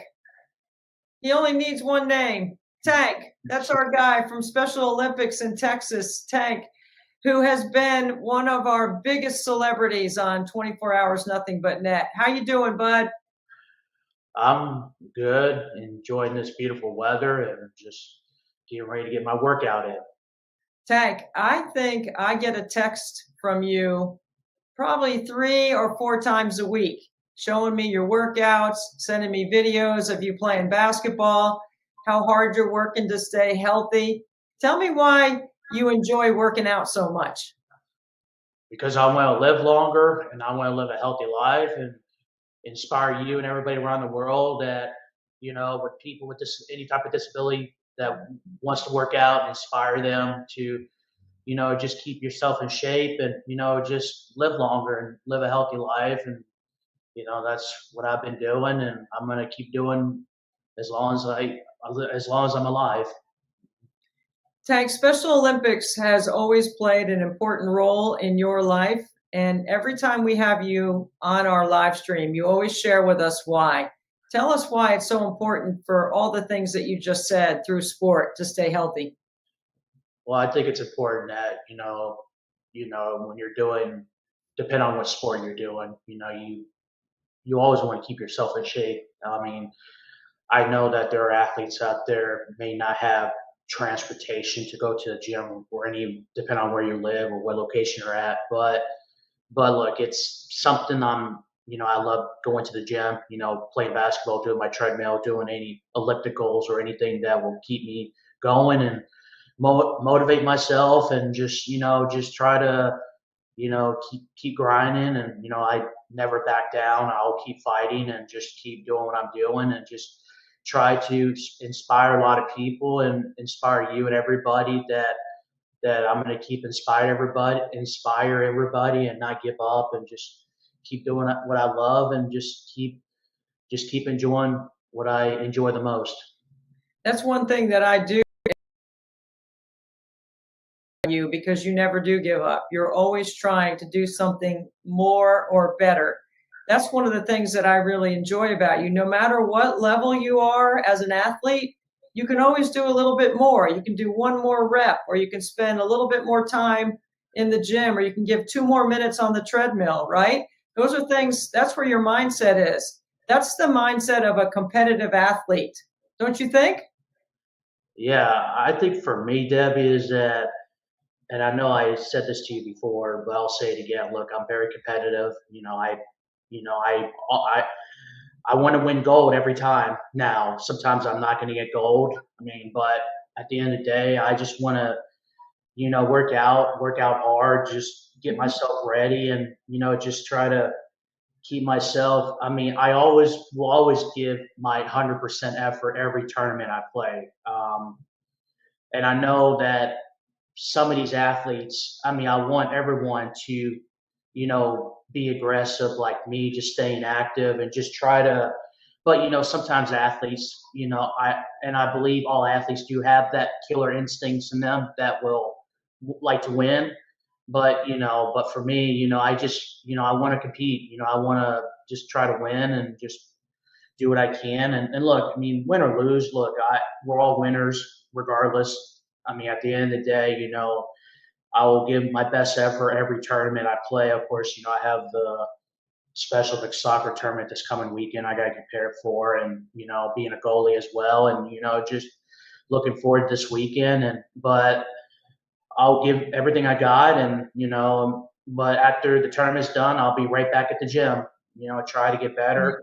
I mean, there's always, you know, every sport I play, you know, there's always going to be weakness. There's going to be my strongest. You know, not every sport I'm going to be perfect at, but at the end of the day, as long as I'm enjoying sports I love, that's all that matters. I'm going to keep grinding and do what I can to help my team win.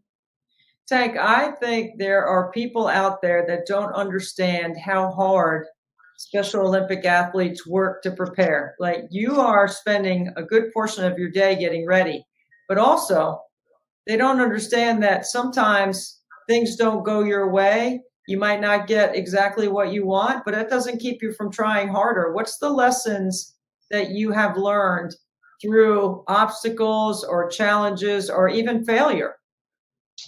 Well, I just think that, you know, it's all about learning experience. You know, there's times where, you know, we may not always get what we want. I mean, unfortunately, I text you, you know, a week ago or a day or so, or a few days ago, that I was not selected for the Special Olympics Team Texas Unified Tryouts. Since next year is going to be at 2026 Minnesota. Unfortunately, I was not selected. It was a disappointment for me, but I think it's going to motivate me. I think, you know, of course, I have to wait for another 4 years for that, but I just think that, you know, there's nothing I can do. But the only thing I can do for you and everybody I love is that I'm going to keep going to gym and inspire you and everybody that, you know, there's a lot of opportunities out there for me. And I think there's always hope. there's always goodness in this that I will, get ready for next time. And, but at the end of the day, there's always learning experience, no matter what place you come in, there's always improvement that we can do. I mean, I know for me, I'm always, I try to, for me personally, there's sport. I mean, all sports I do, I do take it seriously, but at the end of the day, it's all about enjoying the competition and being around with your athletes and do your best regardless who wins and who comes in first or second or third any place. But for me, just try to enjoy every moment of it. And, there's going to be some ups and downs in competition, but I just think at the end of the day, you want to give it all you got, and regardless what happens, win or lose, we're all winners again, and we'll learn from it and get better for the next time. Well, we all have setbacks. Everyone has setbacks. Not everything goes our way all the time, but it's your attitude and your work ethic that can bring you out of it. You always seem to have a good attitude, Tank. I know there's times where you text me where something didn't go your way, but you always come back with a positive attitude about what you're going to do to be better. I just love that. That's why we're friends, because that's the way you inspire me. I inspire you. That's why we text all the time. When you have an opportunity in front of you, how do you keep that competitive mindset and that attitude in the right spot? I just think that going to the gym and staying motivated and get prepared for any sport that I'll be playing, and just try to take it one day at a time and just see what happens going forward. And, just trying to keep myself healthy and just try to do my best to not only to support everybody and, inspire a lot of people that, just try to make people happy. And look, it's, and one thing I always tell myself, don't take life for granted. I mean, there's a lot of opportunities out there for you, and, just do what you can and do what makes you happy, and don't let anything stop you for doing something you love. You're going to have moments in life that you're not going to get what you want, but at the end of the day, as long as you give it your 100%, give it all you got, that's all that matters. And that's what I've been doing, and I'm going to continue to do that. Tank, if there were some, and I know there are some young Special Olympic athletes, some of the little kids that look up to you, that you're a role model for them, what are some important things that you're doing to show these little kids that they need to make sure they stay healthy and stay involved in Special Olympics? Well, I just think that, no matter what your age is, you want to, if you were to sign up for Special Olympics, it's going to take a while to get into your groove to what you're going to get yourself into. But at the end of the day, when you join Special Olympics, you're going to enjoy it. I mean, I've been doing it for 24 years now, and I know it changed a lot since I started in 2001. I know it's a lot different now than it was back in those days, but I know with all the social media now and everything, all media going on, it's like, you'll love it. And, Special Olympics it will impact your life. And I think that for those that are going to join, enjoy it. And you're going to love the athletes. You're going to love the volunteers, law enforcement, and your staff, and all the teams you're going to love you're going to compete against. And, that's what I love most about Special Olympics. And, you want to inspire people, and, you're going to inspire a lot of people like me. And I always tell people, enjoy Special Olympics, because, I'm going to keep doing it as long as I want to. If I get older, I'm still going to do Special Olympics regardless. And I will continue to do what I love, and I will inspire more people to join Special Olympics down the road in the future. Tank, you are certainly one of my favorite Special Olympic athletes, one of my favorite athletes of all time, just because of how hard you work. I know the daily grind that you're putting in. What would you tell someone that might be considering getting involved in Special Olympics, or even donating to 24 Hours Nothing But Net? What would you tell them?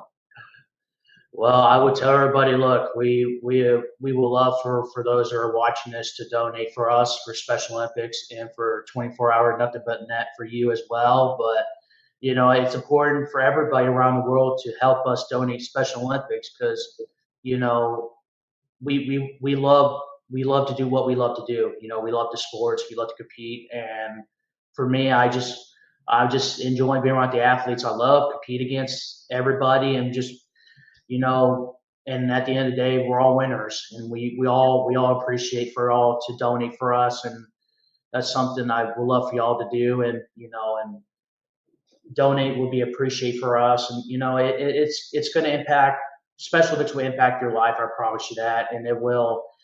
And then if your children, your child want to do Special Olympics, then it will impact their life, and y'all would love it for all the parents out there watching this, and I would appreciate for y'all to donate for us, and that would be much appreciated for that. Tank, you are a wonderful role model. You are an incredible ambassador, not just for Special Olympics Texas, but for 24 Hours Nothing But Net. We are so honored always to be able to spend some time with you. So thank you for giving us your time and for lending some great advice and some inspiration to all those that are watching. Yeah, thank you for having me, Debbie. Much love for you and everybody. And, you know, don't worry. Even though I wasn't selected this time, this will motivate me and I will continue to change the world and I will keep going and I won't stop and I will inspire you and everybody going forward.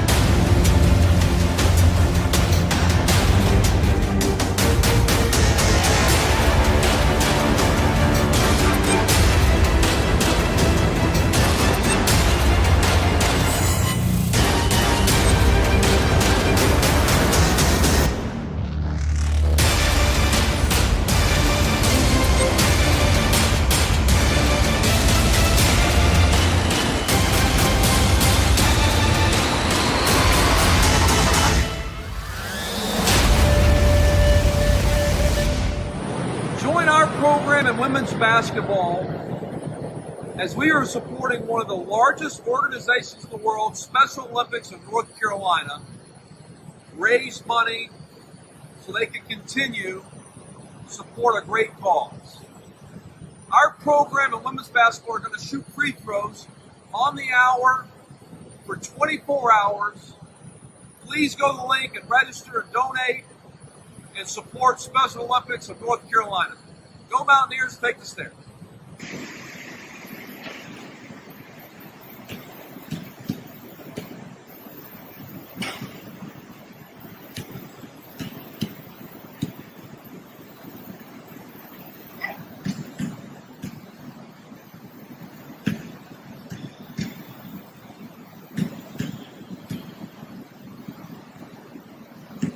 My name is Alonzo Dodd, point guard from St. Paul, Minnesota. Today we'll be shooting free throws for the Special Olympics in North Carolina. Please support this great cause. Let's go shoot some free throws.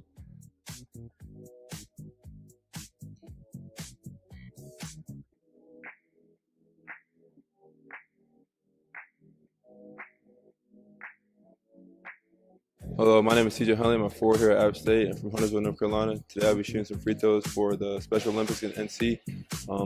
Please donate to this great organization. Let's shoot some free throws.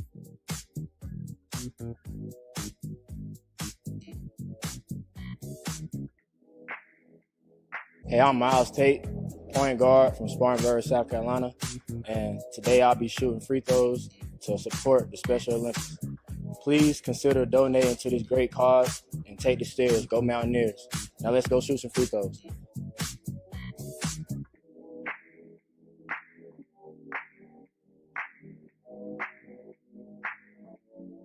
Hello, I'm Jalil Bowren. I'm a forward from Miramar, Florida. Let's shoot some free throws for Special Olympics North Carolina. Please consider donating to this need.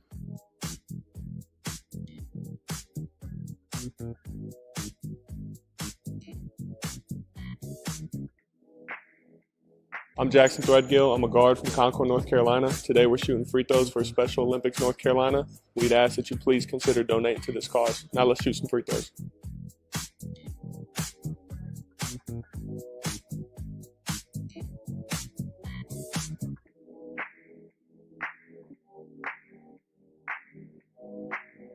That's 8 free throws made for Special Olympics North Carolina. Please, again, we ask that you consider donating to this awesome cause. Go Mountaineers and take the stairs.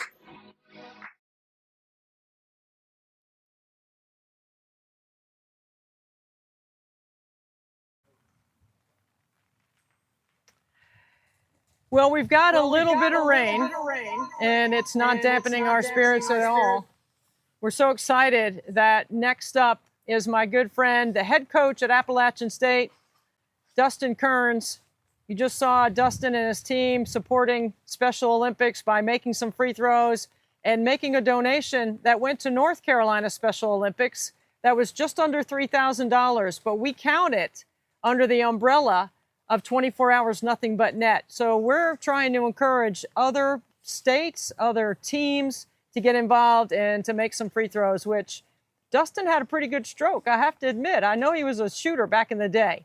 So I'm so pleased to be joined by Dusty. Hey, man, how'd graduation go, bud? Debbie, it was great. It's great to be a part of this. I just literally watched some of those, the guys that we just watched graduate. And so special day here at App State. I want to start it off by, it's a special weekend for mothers like yourself. My mother, Gail Kearns, my mother-in-law, Judy Redmond, and many mothers. It's a great weekend to celebrate Mother's Day and also be a great cause here at 24 Hours Nothing But Net. Dustin, I've known you for a while, since you were with Coach Young at Wofford, and I've watched you ascend through the coaching ranks. Obviously, you have a great program, and you just mentioned to lead with both your mother and your mother-in-law. Tell us a little bit about how you and I got connected through Special Olympics and why you wanted to be a part of this event. Yeah, my mother-in-law, Judy Redmond, 41 years as a special ed teacher in Lexington Districts 1 and 4, right outside Columbia. So an amazing accomplishment, an amazing dedication of service that she did for 41 years. And so, certainly I know her and, many others are so happy to be a part of more calls. We are trying to do our very best to create opportunities for all athletes to have a chance to compete. And I know it comes from the heart for you. You understand what that means. You've lived it and you care about this. But to get your guys involved, I think giving is a skill. How did you get your guys to want to be involved with this? And you also included the women's basketball program at Appalachian State as well. So you took the lead on this in a big way. Yeah, I'm really proud of the character of the players we have. So they were excited to be a part of this. They were excited to help raise money and help raise awareness for Special Olympics. And so it was very, very easy because of the character of guys in our program. And just 30 minutes ago, there's 6 graduations at App State. Ironically, I just watched part of the education, and there were special ed teachers that just graduated. And so continue to have many people that obviously want to help and dedicate their lives to help others. Well, those teachers that are graduating that will be looking for jobs, send them down here, because we need some good people in the state of South Carolina working in special education. And it's definitely a calling. It's a devotion. It takes more than just getting an education. You have to have an understanding for it. And the state of North Carolina has done an excellent job in providing opportunities around the state for students with intellectual disability to be able to have that full college experience. You have a program at Appalachian State that does allow students to participate. Tell me if you've done something with them and how you've been involved on your own campus in helping promote that program and helping those young students that are at Appalachian State.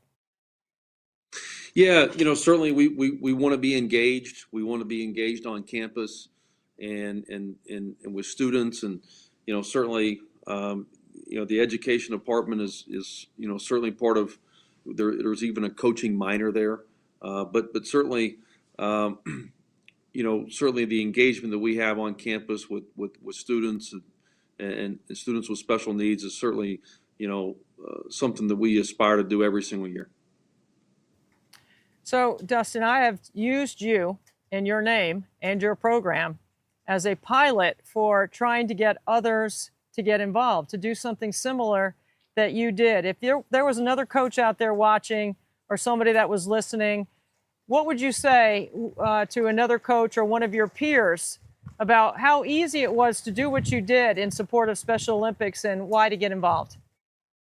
Well, at the end of the day, this is what we all signed up for in coaching, is to be mentors, to try to help other people. Coaching at the end of the day is a servant leadership. It's a servant mentality.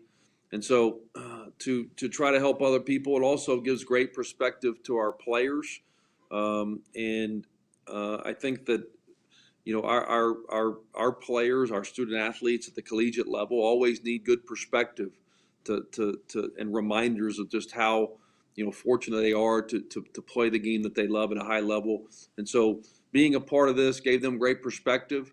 It also makes them feel good about themselves to help raise, money and be a part of a good cause. And so I encourage more and more coaches, to get involved. And I know that it'll have an impact on your program like it has ours.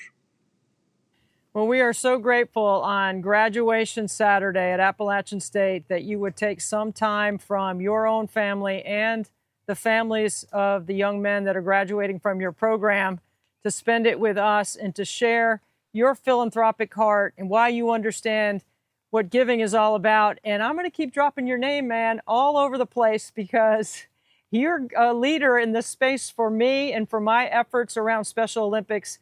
And I need your help, and you jumped right in. And actually, to be honest, guys, I mean, Dustin reached out to me because of his mother-in-law and because of his experience around special education. He wanted to get involved, and he wanted his players to have an experience helping others, because I do believe giving is a skill, and you are teaching that to your young men, and you're helping us share the good word around the country. So thank you so much for your time. Thank you for your philanthropic effort. And we're just, we've made 300. We've got 2,100 to go. So we're working our way through the weather, man. But you got any advice? Well, the beauty is you can still, as a good a shooter as you are, that rain is not going to bother you at all. I mean, you're a high level shooter. Lastly, I just want to say that the Kearns family, we're in for $250 for 24 hours, nothing but net. I encourage others to follow our suit, and so just let's keep raising money for a great cause. Certainly with my mother-in-law, certainly it's special and dear to our family, and so you're the perfect person. You're doing this, Debbie. It's amazing what you do every year. I know. I think the goal is what, 2 million? Yeah, we're working on the second million. We're hoping to get to 250 this year. That would get us a lot closer. And honestly, I'm shooting till my arm falls off. And this is Frankie, and he's my inspiration. And he is the president of 24 Hours Nothing But Net. Well, Frankie, congratulations. Of himself, we just had a major dance contest that moved the rain away. It's like a rain dance here. And actually, I think during our time, you have helped us get rid of the rain. So thank you. Yeah. He saved the day. Frankie, nice to meet you. Debbie, congratulations to you and your family. And Frankie, all y'all are doing. It's truly amazing. And we are glad to be a small part of it here at App State and my family. You're a big part of it. 87,000 mark on today. So thank you for that donation, Dustin, and appreciate your time today. And I hope you enjoy the rest of the day with your family and the families of your young men. Thanks a lot, buddy. Appreciate you being with us. Thank you. Go Mountaineers. Take the stairs. Take the stairs. I need to do that more, I think. I think that was a big part of my training. All right, so we are in need of the tarp and grounds crew. So the grounds crew right now is going to do their thing. William, I think this is worth watching. Which way are we going? You don't know where you want them, but they haven't. They perform maybe under this white tent. Who's that? Garland, when he performs. Oh, we're just wait. He's gonna be out here in the middle live. Oh, we can use We their don't. time if it's raining. We don't need. Yeah, he's not. Okay, I think Doesn't we're need to good for do several anything yet. hours. Yeah. Okay. Garland, oh my God, your reputation is unbelievable.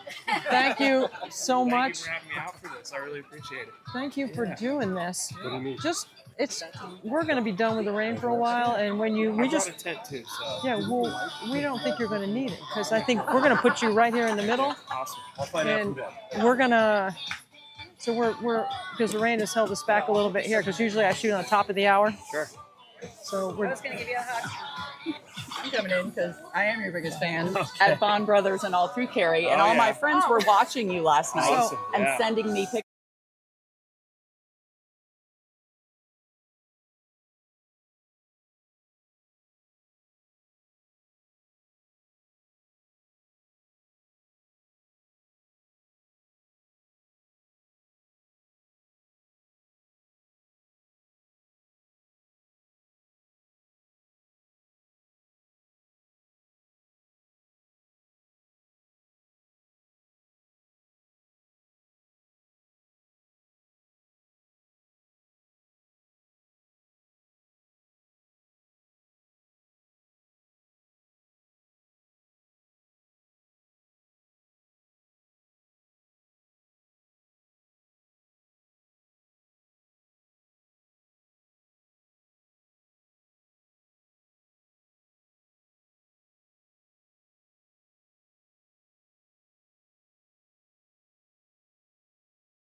Just a little rain delay.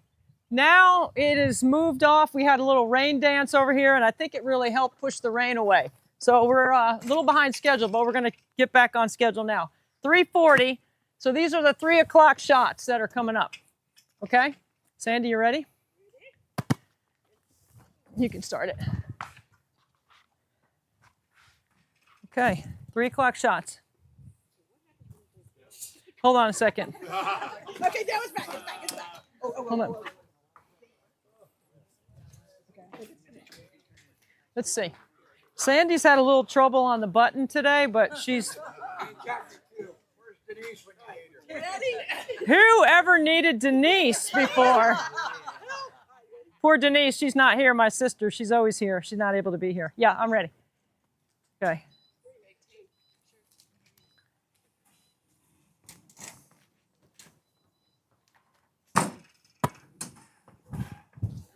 One.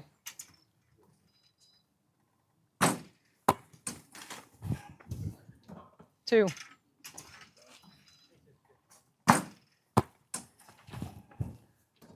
Two.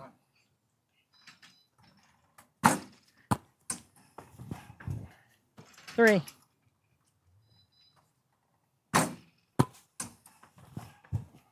Four.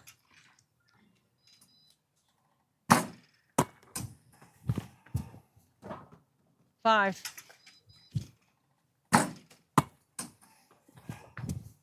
Six.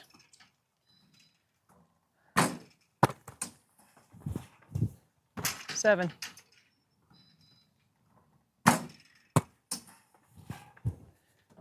Seven.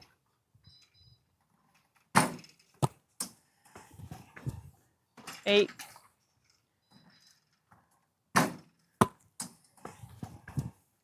Nine.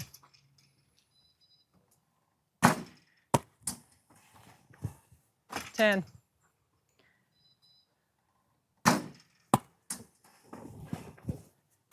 11.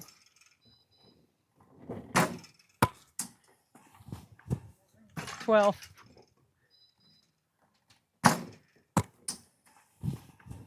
13.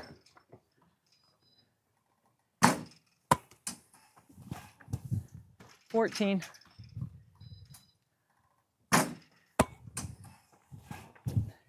15.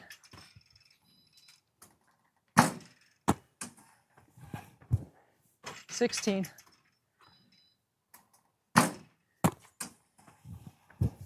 17.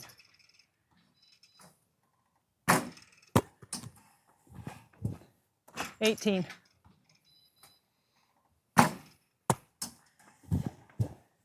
19.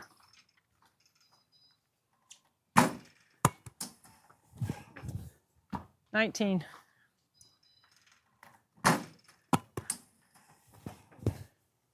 20.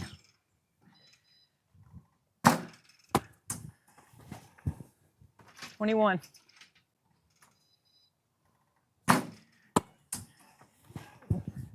22.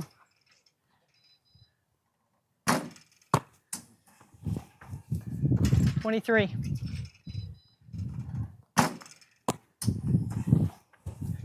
24.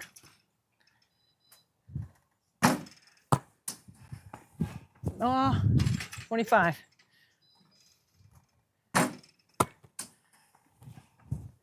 26.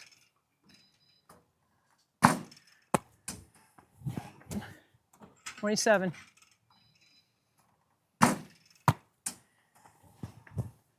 28.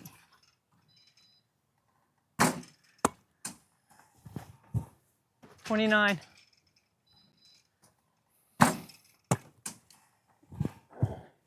30.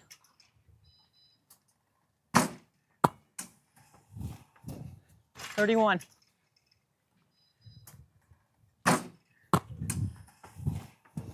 32.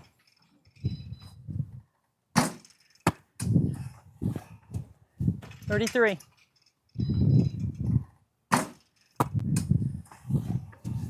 34.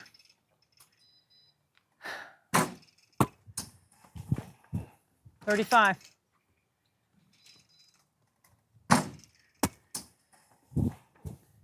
36.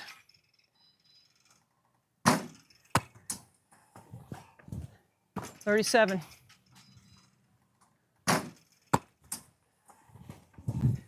38.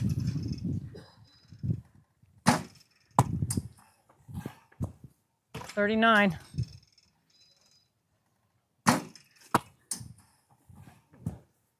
40.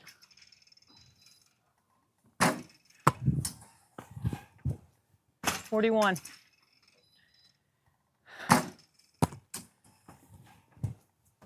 41.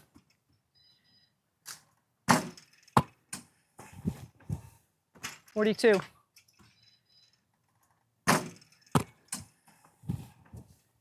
43.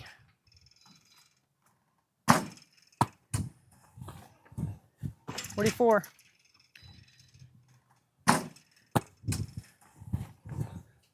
45.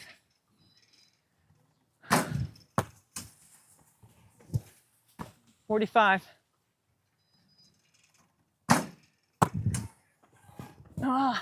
46.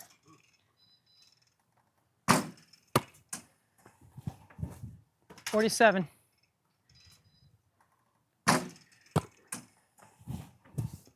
48.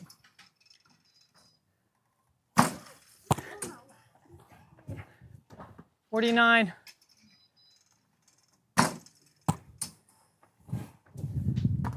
49.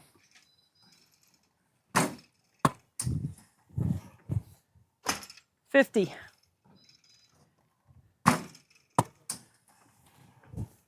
51.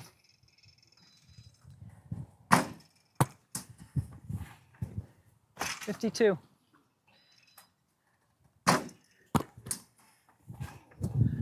53.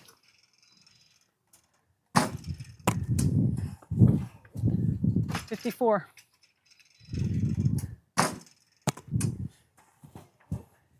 55.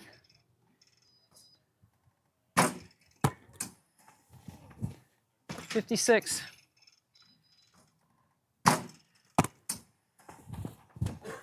57.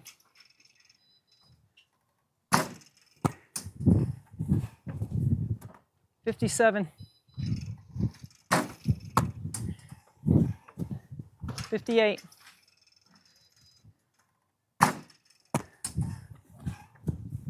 59.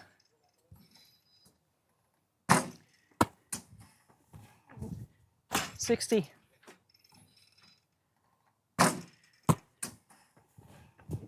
61.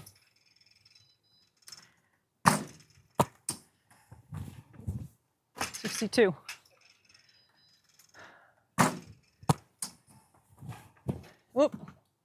62. 63.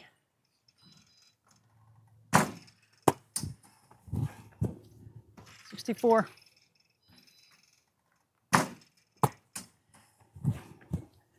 65.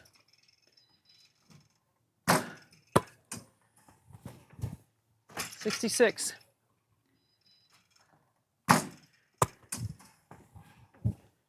67.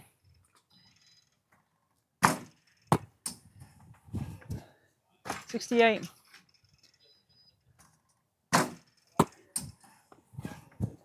69. No, I knew it.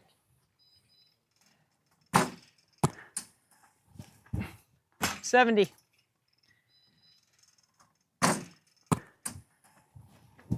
71.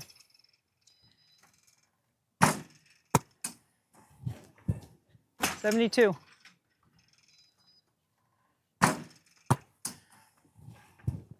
73.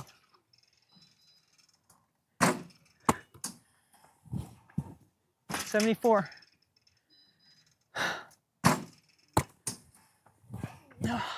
75.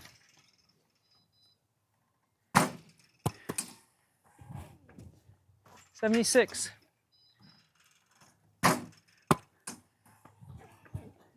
77.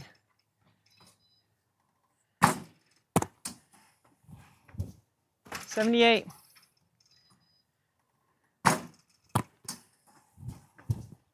79.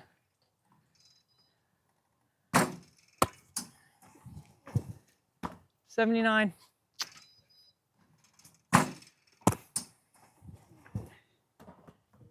80.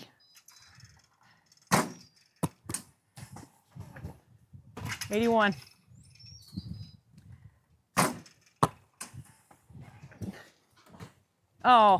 81.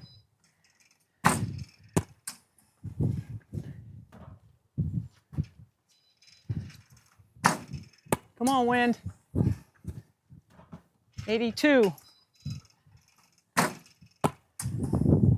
Oh, it's off.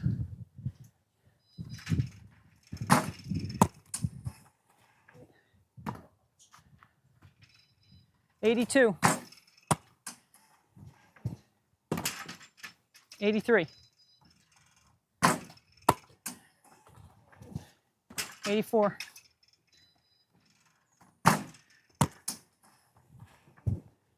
85.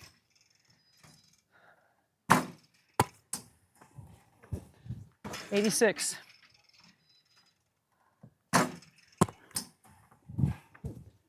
87.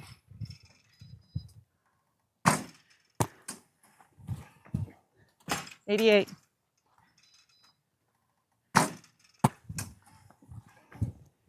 89.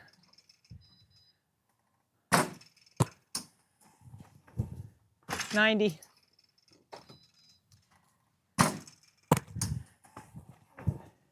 91.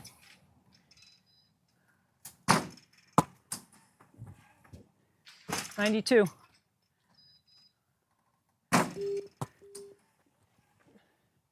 93.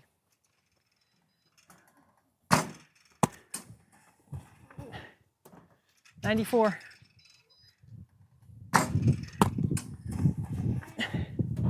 95.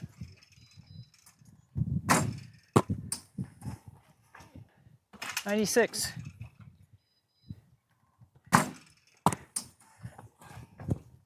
97.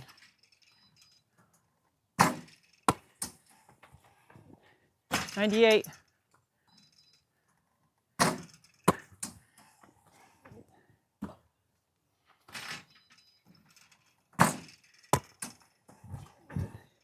99.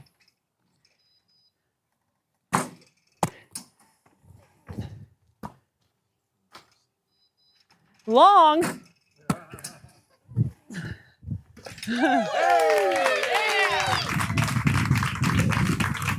How many?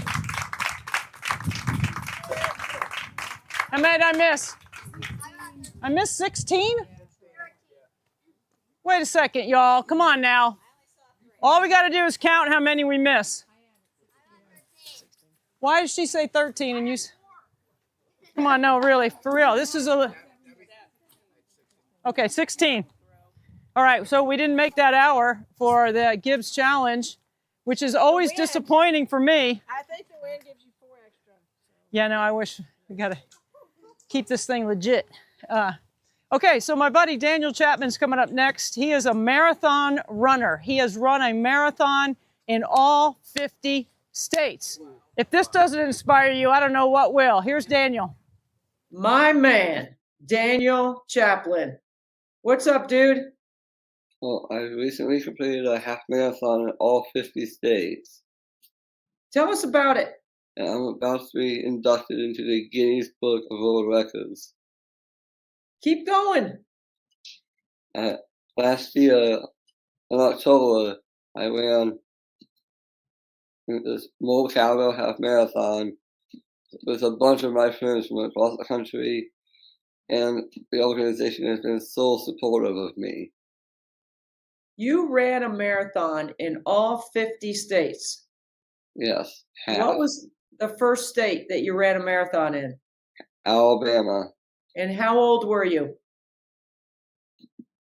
Well, it was a 12-year journey. I can't remember my age exactly.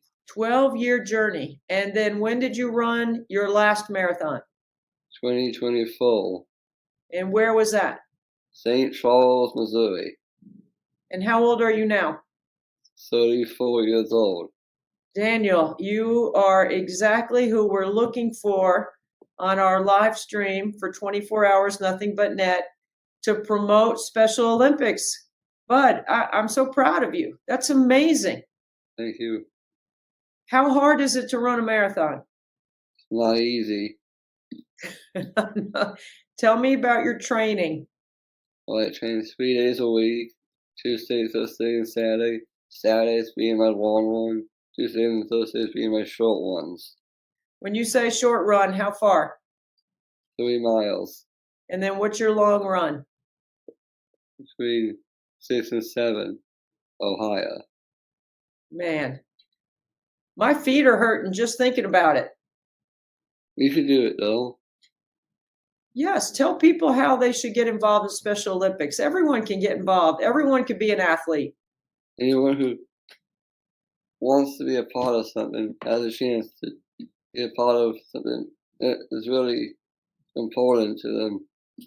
The individuals with Down syndrome and other disabilities to show that, hey, they have dreams too and they should be good. That is 100% correct. I love how you say that. Everyone has a dream. When did you come up with this idea to run a marathon in every state? It all started with a health class at Stanford where the final exam was to complete a 5K, which I did. It took me over an hour. And this was when you were a student at Stanford? Yes. That's a college. Yes. You went to college. Yes, I took a few courses. How was it? It was really informative, and I learned a lot of stuff that I hadn't learned before.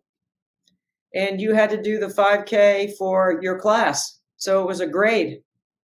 Yes, it was What'd you part of the final exam. What did you make on your final exam? Did you make an A? Yes, Do you make all straight A's, Daniel? I hope so. I know you do. Tell me what you're doing with your everyday life. What's your day-to-day like? When you wake up in the morning, what do you do? What do you do in the afternoon? Well, I worked 30 hours a week at a law firm. I'm in my 14th Where do year you work? You work 30 hours a week where? at the Wiggins Childs Law Firm. Okay, a law firm. Yes, Monday through Friday, 11 to 5.